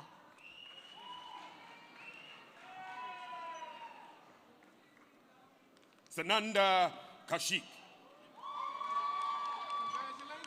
The following students are candidates for a Master of Arts degree in Fine Arts Studio. Samantha Ashley Rendine. Carlos Tobin. Ashley Lynette Bettino.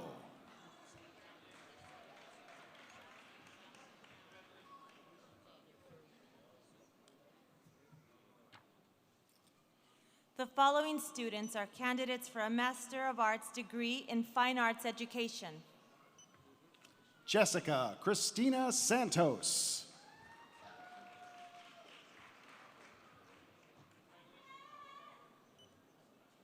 Karen L. Menino. The following students are candidates for a Master of Science degree in Genetic Counseling. Rebecca Rose Kelly. Jessica L. Dowling. Monica Erin Dillon. Jamie Joanne Cormier. Esther Wuri Choe. Maya Briskin.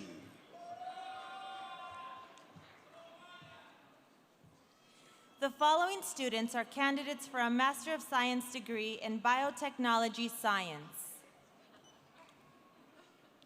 Adiji Adaya Rinsoe.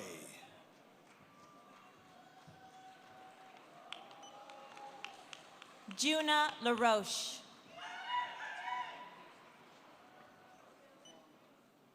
Jaykumar Patel.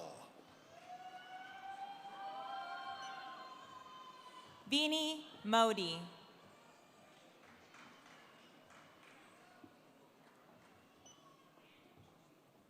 Aisha Hashim.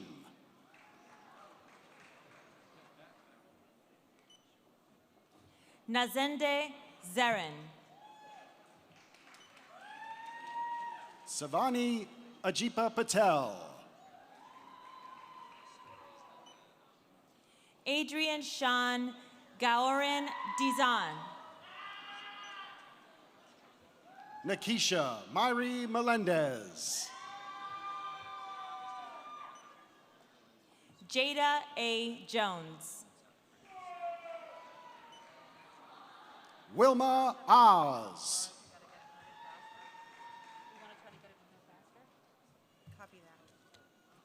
The following students are candidates for a Master of Science degree in Science and Technology. Paula Janice English. Mathria Apoli Apana. Madeline Spinelli.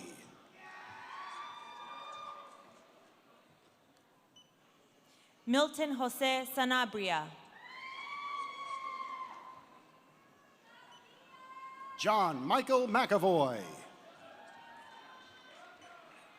Michael Kenneth Santino. Kajun S. Patel. Carlier Joseph Hernandez. Mark I. Otajahi. Nicole Ariel Sill. Amanda Francis Earhart.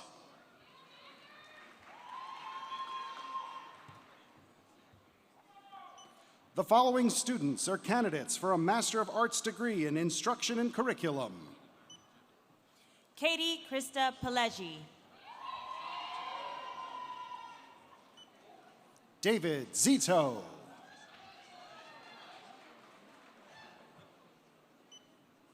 David Vilayakath. Joseph Vilayakath. Jonathan Alvarez. Christiana Faith Chestelka. Andrew Patrick Callow. Cassandra Mountney. Emily A. Didi.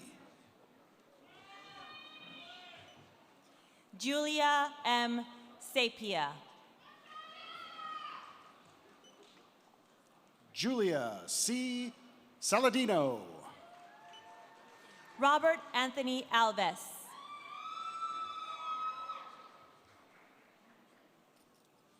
The following students are candidates for a Master of Science degree in Computer Information Systems.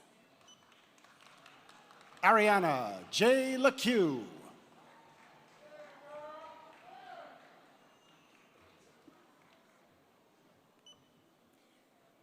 Sanura R. Duck.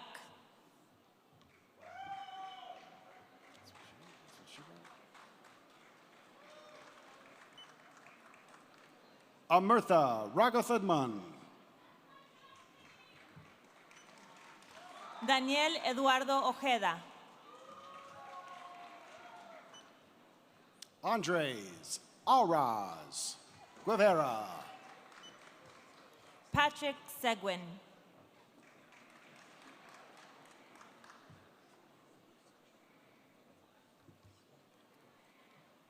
The following students are candidates for a Master of Social Work degree.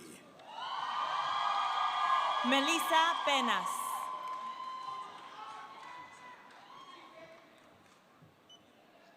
Erica Laveras. Aina McLeod. Ayana McLeod.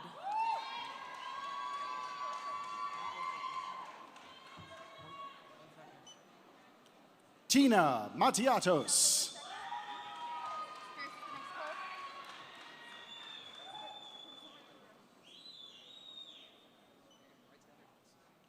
Christina Lee Noor.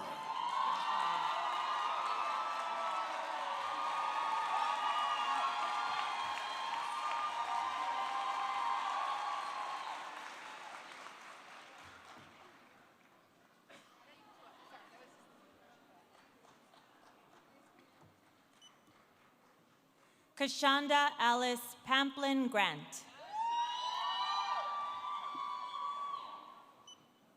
Brittany Lindiway Maconda Smith. Rachel Nicole Alcada. Julia Marie Hayes.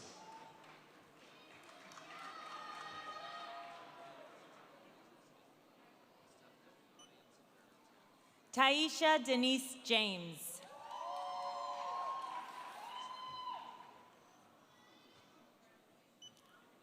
Pablo Willem Mendez.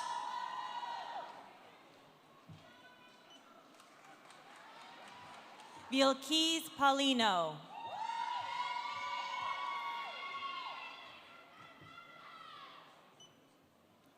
Beatrice Cecilia Patino Sirard.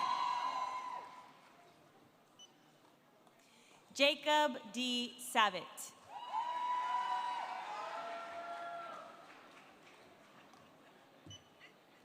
Rosalind Kamara.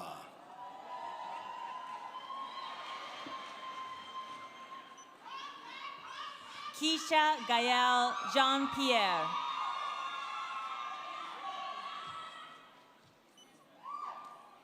Dolores Nicholas. Blessing Ijeoma Ogbona.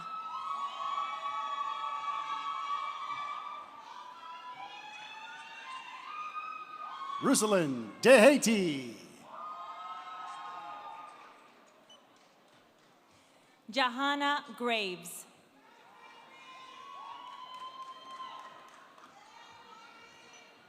Phyllis Alexis Bell. Tiana Miller.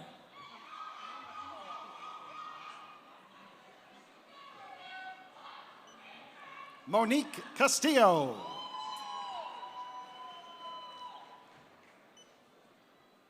Charisma Ritter. Jada Laws.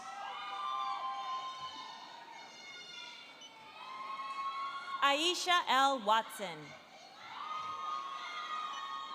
Stephanie Spates. Giselle Fernandez. Elizabeth Maria Colon. Melissa Soto. Cynthia Annette Rasul. Kendra Vega. Kristen Nicole Bovell. Diana Estefania Yepes. Carla Dion Hollinger. Shaquana Akti Jordan. Aktia Jordan. Chelsea Cerdera.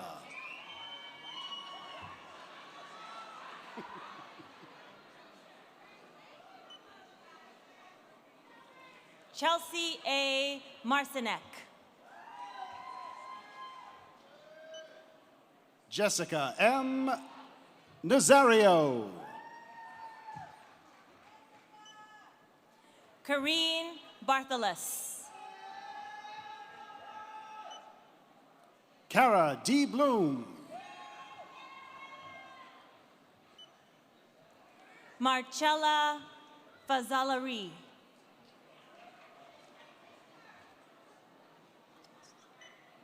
Melissa Ann Jacobs.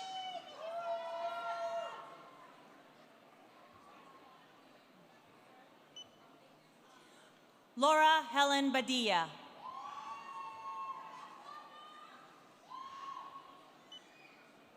Kelly Nestor. Patricia Zazel Tellez.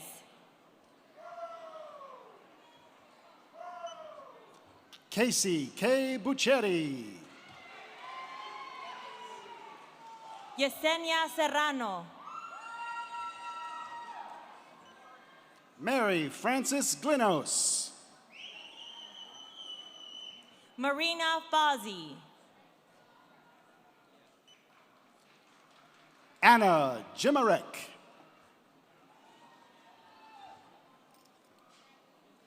The following students are candidates for a Master of Arts degree in speech pathology.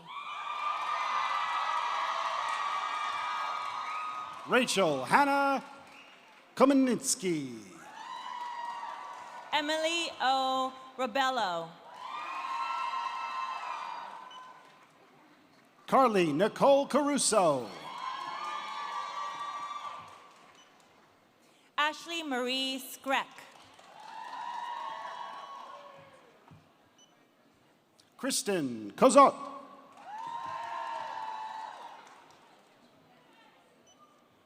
Carolyn Elizabeth Cawley. Allison Brooke Leibovitz. Alexis Nicole Sofo. Jessica Fajardo. Malik Davis. Fatima P. Saloki. Jessica Capuno Panlilio. James Keith Hunter Jr.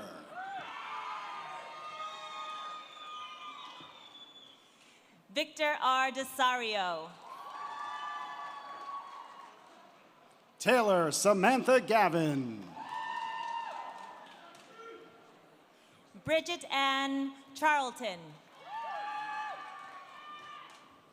Sierra McFadden. Sydney Justo.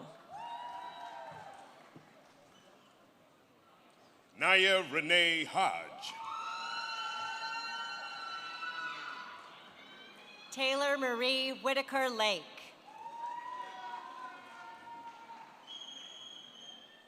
Stanley Allen. Ellen M. Mazee. Jordan Taylor Stemel. Brianna Nicole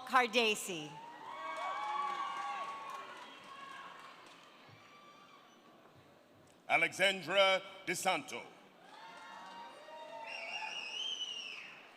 Caitlin Samantha Carroll. Alyssa F. Lipinski. Michaela Marie Krupp. Kayla A. Trotter. Victoria Azer.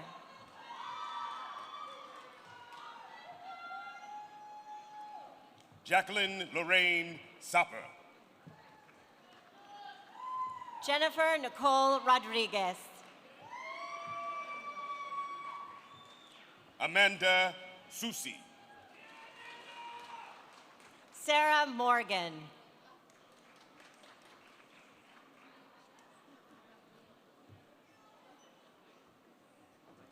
Nermeen K. Hayek. Salva S. Hassan.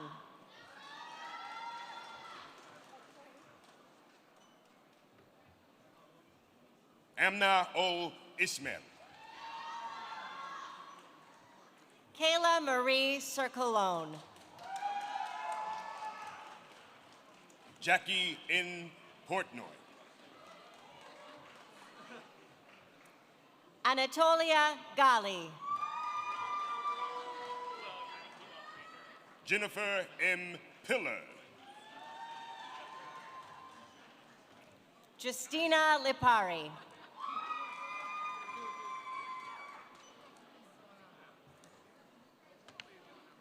The following students are candidates for a Master of Science degree in Occupational Therapy. Stephanie Leah Poma.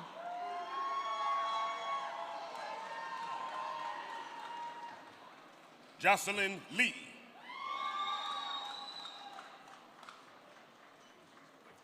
Alicia Marie Dahlia.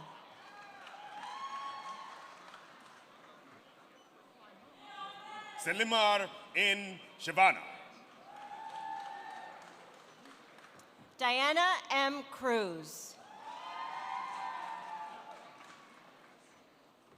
Kristen Ryan O'Connor. Rebecca Ann Lopez. Justin James Fowler. Lady J. Cannar. Danielle Cruz.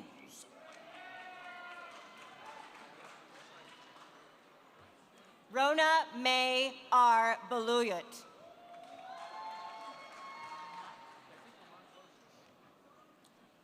Sojourner Nia Bartholomew.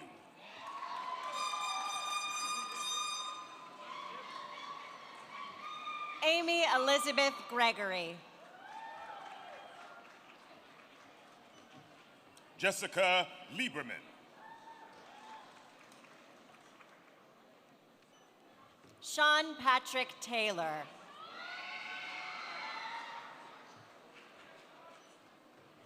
Carly Nicole Shaw. Rachel Lee Olson. Stephanie Ann Levita. Katie Hoffman. Jennifer R. Krett. Egyoung Kim.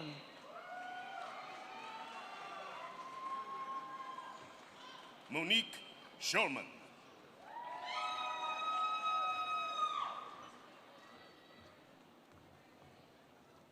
The following students are candidates for a Master of Architecture degree. Sol Amanke Kando. Eric Cole Anderson. Mina In Aziz. Jeremy H. Gussett. Christian A. Uraga.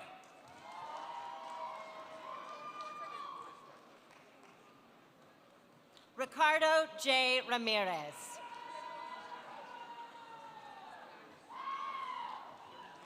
Martin Sebastian Peone.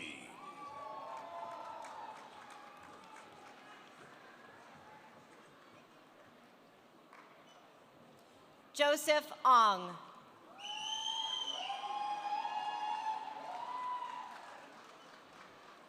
Ana Francesca Calero Torres. Gabriel A. Castillo. Thomas Joseph Ciano.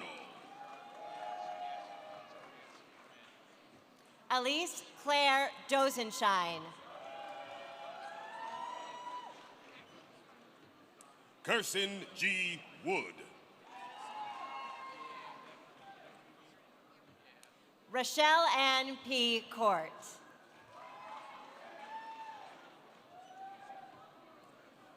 Denea Mowit Ambojabar.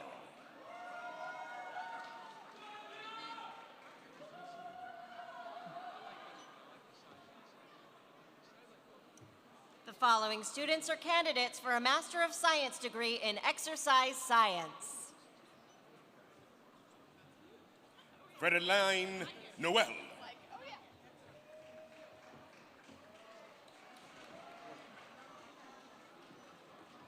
Juan Carlos Quezada.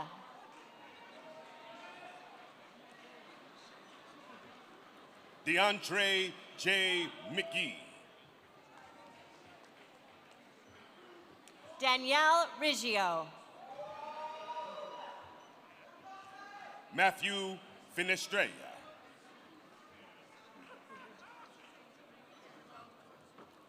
Taekwon J. Grant.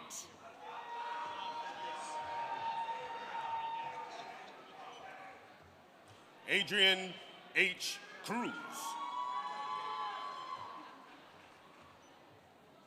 Xavier Castro. Rebecca Lee Doxson.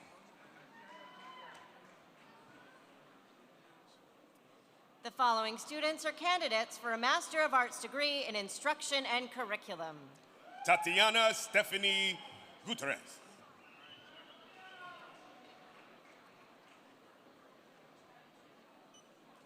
Diana Kuzam.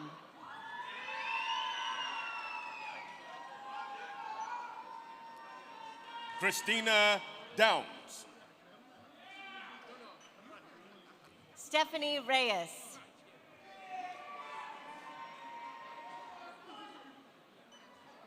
Bruce E. May Sr. Dahana Aina Rivera Vernaza. The following students are candidates for a Master of Arts degree in Education Administration. Twana Michelle Richardson.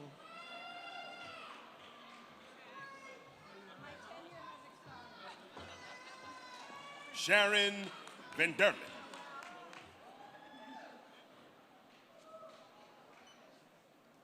Wormery Morales Alicia.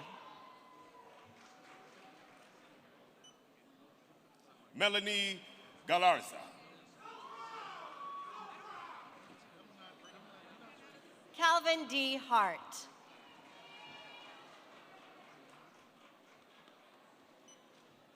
Anthony Vincent Honorato. Kelsey J. Anderson.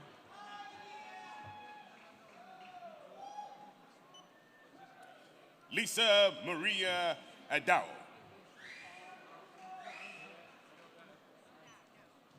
Alexandra Ida Farrow.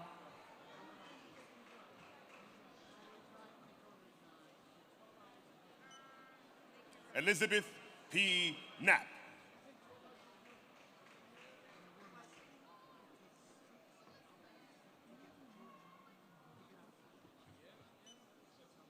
Cristiano A. Alves.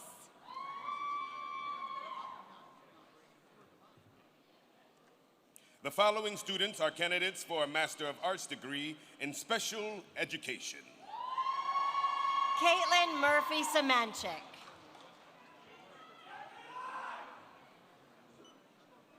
Ashley Ann Palladino. Lisbeth Velez Kumbe. Emerald M. Atuarte. Nikisha Palmer. Angela K. Salvenmini.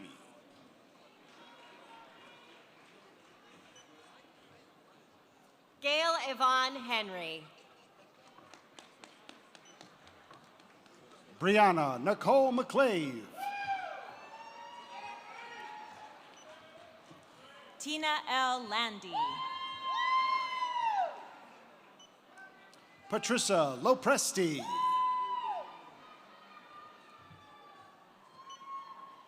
Monica V. Abraham.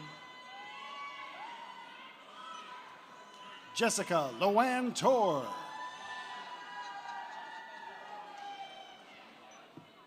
Angelica M. Yateko. Shade A. Lynch. Lakeisha M. Green.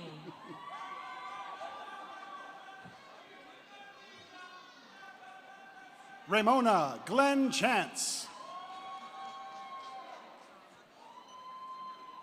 Latifa Lacey Shepard.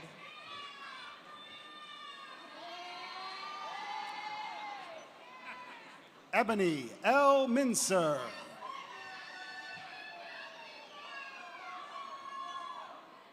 Stephanie J. Richards. Ariel Michelle Biazza.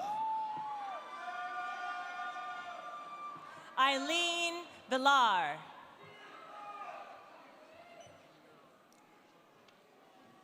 Vali Riaz Cruz. Eugene N. Amondi. Alyssa M. Shear. Katie Elizabeth Kennedy. Jocelyn Yvette Orleana. Maria M. Mayancella. Amanda Marie Gurgich. Marissa E. Bertoldi. Alyssa D. Polonsky. Kelsey Ann Plaskin. Jacqueline A. Kurtzau. Rabia Ashraf. Jason Kyle Gillis. Lisa Eileen Fedak. Robert Frank Caparuva.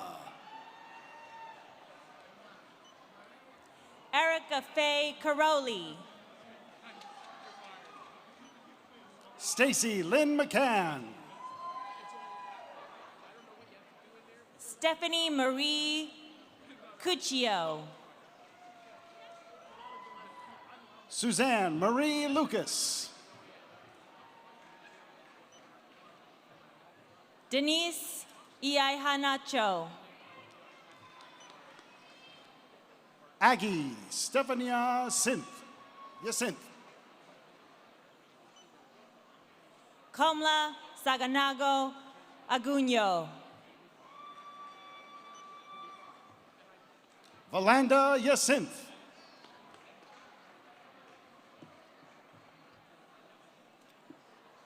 The following students are candidates for a Master of Arts degree in Criminal Justice. Bruno Suarez Lima. Caitlin M. Camperlino. Tamika Latoya Payton. Plasencia.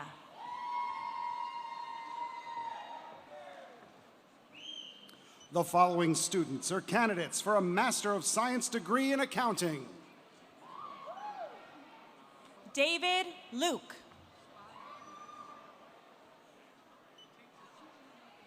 Magena Bisoli. Yvette A. Neris.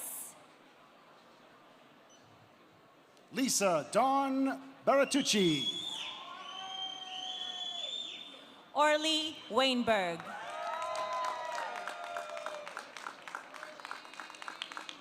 Miriam Salim.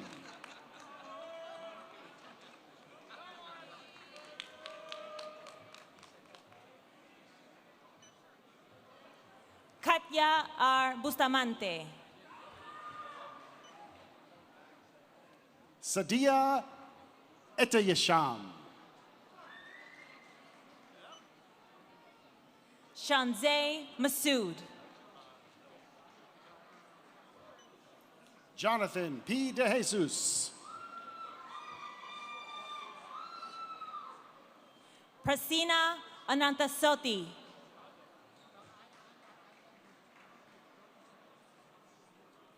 The following students are candidates for a Master of Business Administration degree. Heli Patel. Bethy D. DeRossi.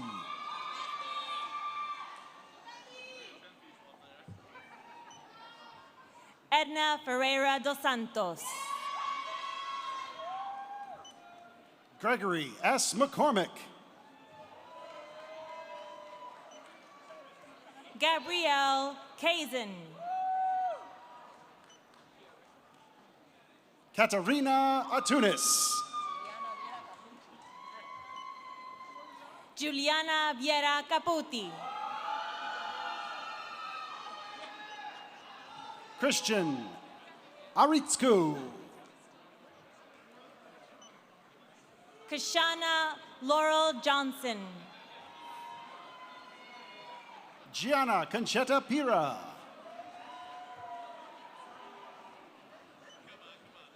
Gabriela M. Salerno. Brian Owens.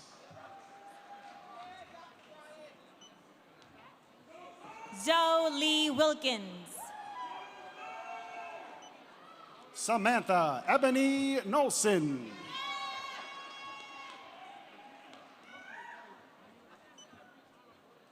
Jodian A. Thompson.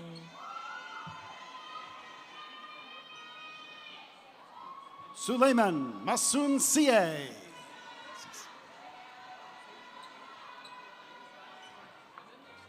Anthony Rodriguez.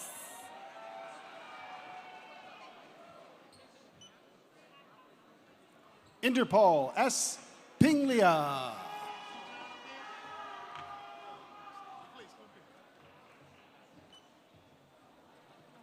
The following students are candidates for a Master of Public Administration degree. Norma Marcela Núñez. John C. Rao. Craig Coughlin. Shauna May Ann Bartlett.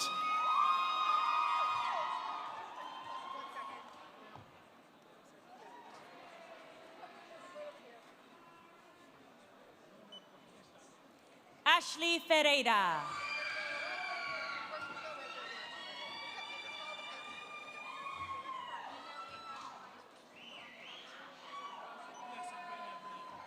Tanvi Tadan.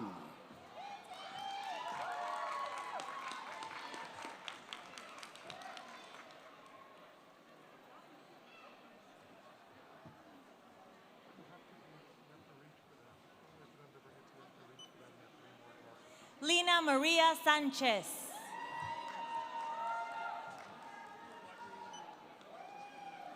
Acacia Brown.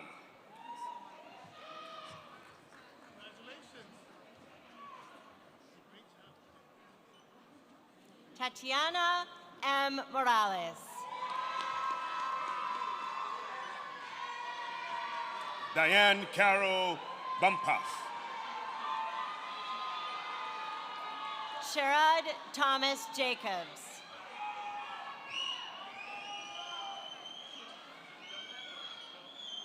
Jacqueline Oteng.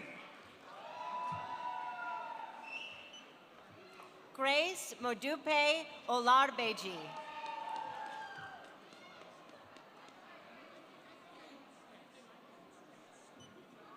James F. Franilos. Diana Stevens.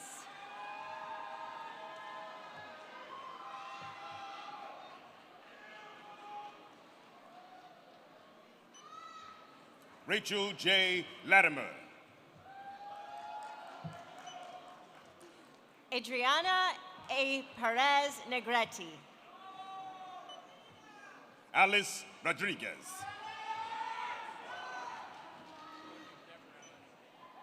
Kiana L. Warner.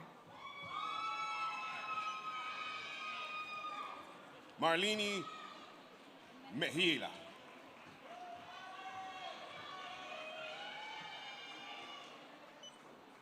Kayla Nicole Williams. Zakaya Garcia.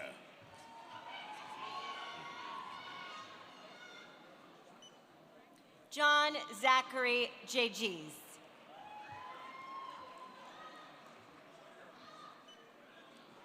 Melody B. Holliday.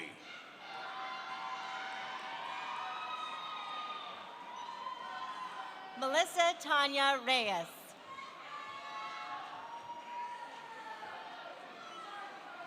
Paulo Andres Monroy. Jeffrey Odame. Ejikeme Obi. Luis Mancia.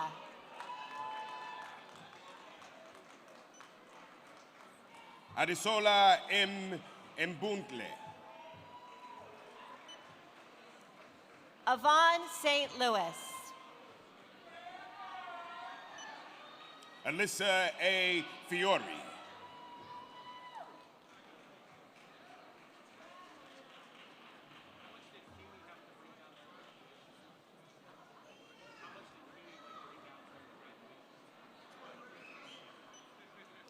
James Anthony Slattery.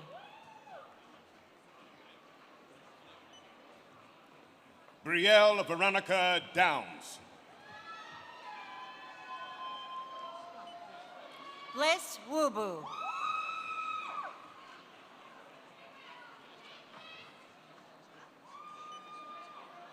Christelle Jean.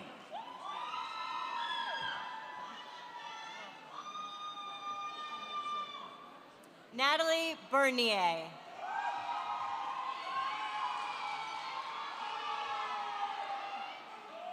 Chewebelka B. Agoa. Maureen Lashi.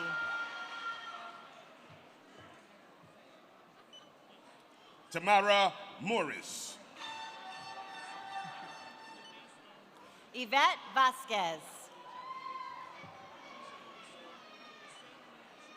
Juan Bravo. Jean A. Rhodes.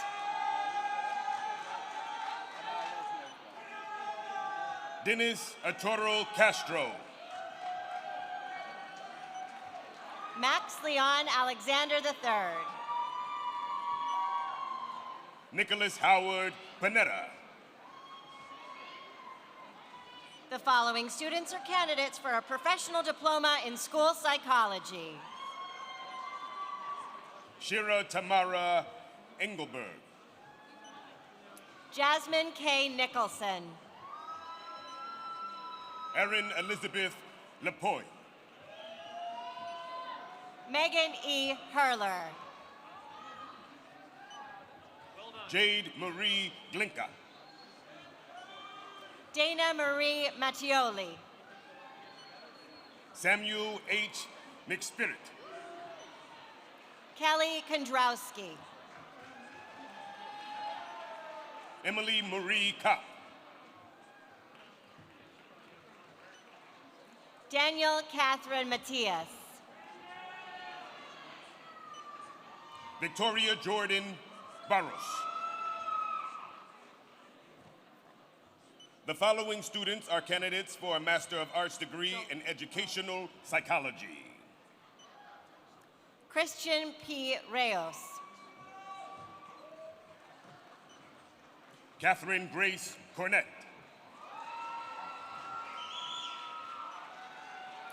Richard Michael Lautaret.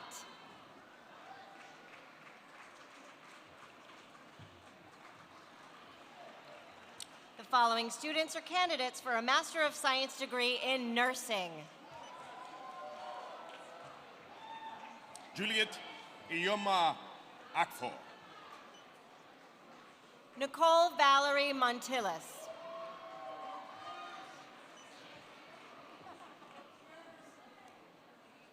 Barbara D. Netme. Stephanie Lowe.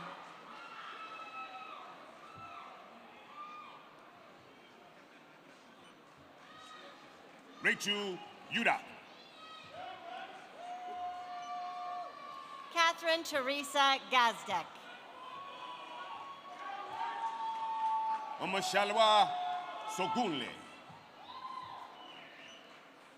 Lillian Chioke Duro. Lashante Pittman. The following students are candidates for a Master of Arts degree in Counseling. Elizabeth Ann Paterno Culp.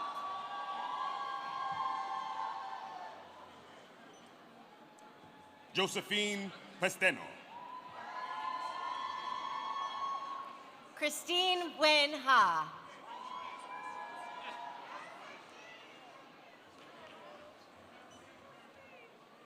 Yahera Karina Giron. Paula Alejandra Alvarez. Kyle J. Kresge.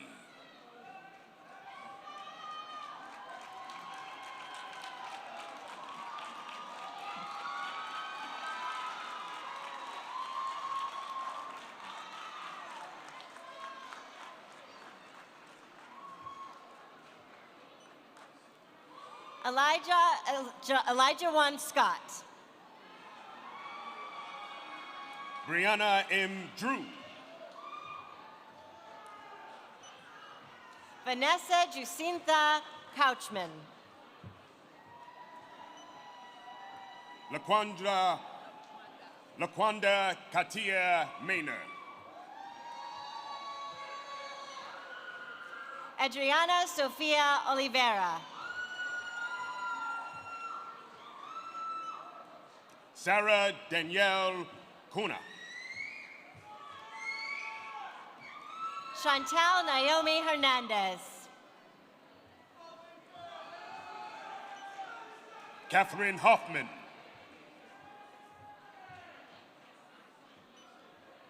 Grace Sue Martinez. Cynthia Lynn Gates.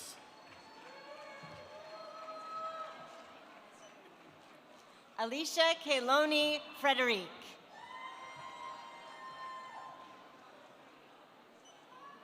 Sarah Jade Danielchik.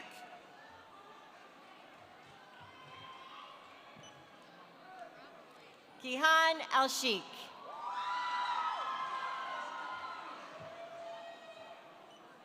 Sarah Maria Mujia.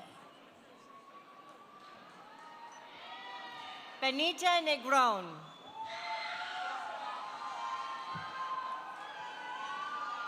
Catherine A. Calderon.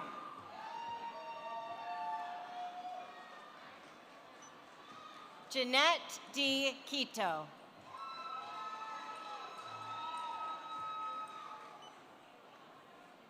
Yajara Nieves.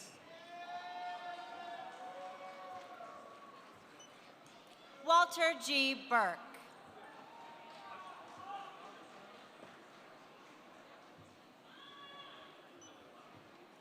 Athena Robinson.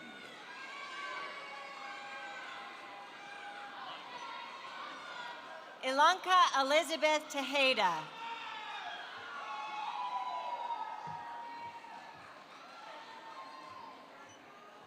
Justin M. Gasser.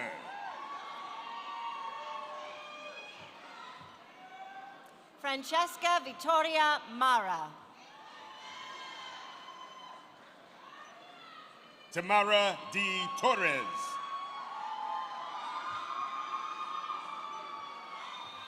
Enas Said.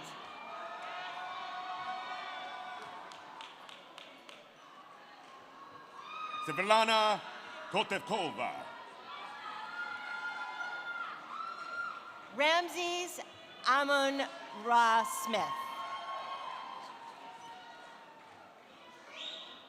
Jajanan Gordiran. Darren Abenales. Latoya Chelisa Raymond. Joy O. Enaho.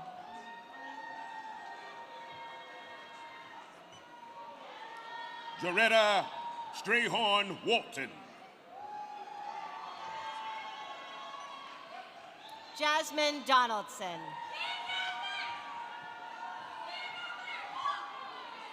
Daniel Reeve.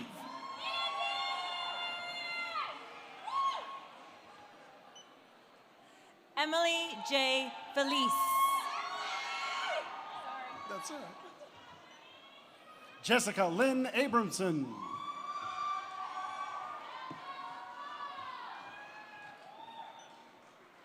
Rafaela Green. Melissa S. Boone. Danielle Lugo Quiñones. Megan Carol Gito. Jamie Janine Maza. Megan Our Hughes. Nicholas Anthony Mercadante. Takira McCallum.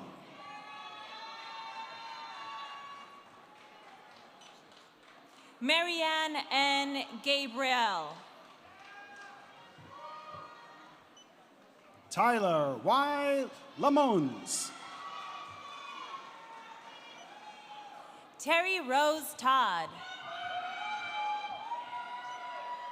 Kevin Pachico. Amber Morgan.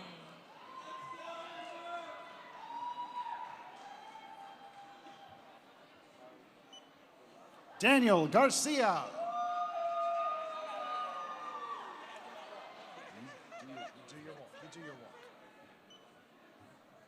Tamara B. Stewart.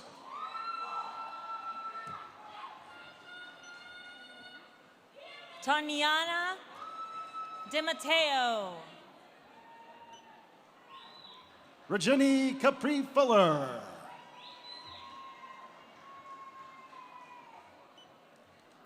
Genesis D. Tejada. Daniel Nicole Moore.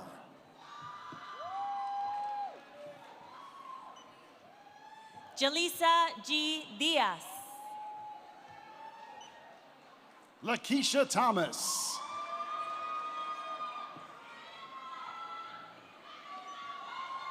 Tammy Simone Barron.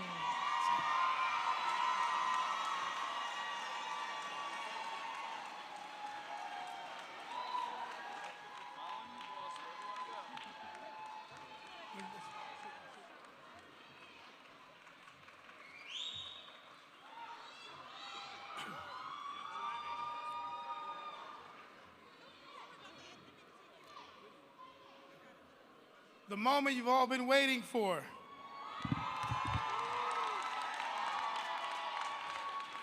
Will the faculty and deans please rise?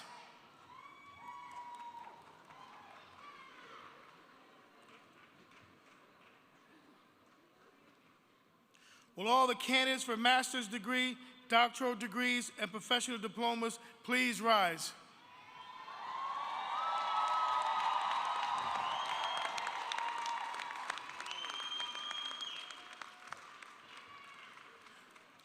By virtue of the authority delegated to me by the Kean University Board of Trustees, and in recognition of your attainments in completing the curriculum prescribed by your faculty, I am pleased to officially confer upon you the following degrees: Doctor of Education, Doctor of Occupational Therapy, Doctor of Philosophy in Nursing, Educational Leadership, Doctor of Philosophy in Counseling and Supervision, Doctor of Physical Therapy, Doctor of Psychology, Doctor of Speech Language Pathology, Master of Architect, Masters of Arts, Masters of Business Administration, Master of Public Administration, Master of Science, Master of Science in Nursing, Master of Social Work, Professional Diploma in Marriage and Family Therapy, and Professional Diploma in School Psychology. With all the rights, honors, and privileges thereunto pertaining. Finally,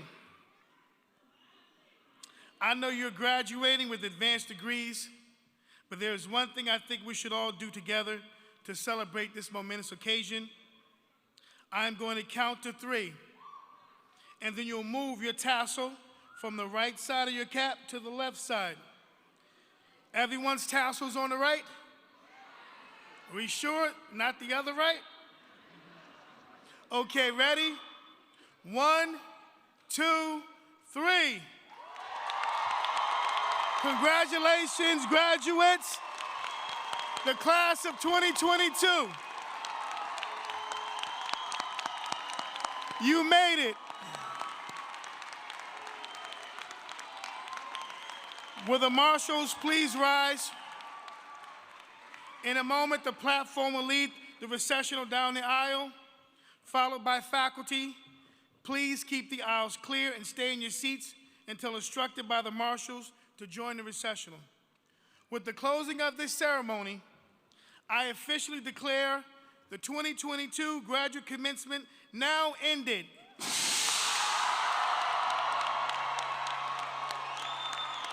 Congratulations, thank you, and enjoy the rest of your day. Pat.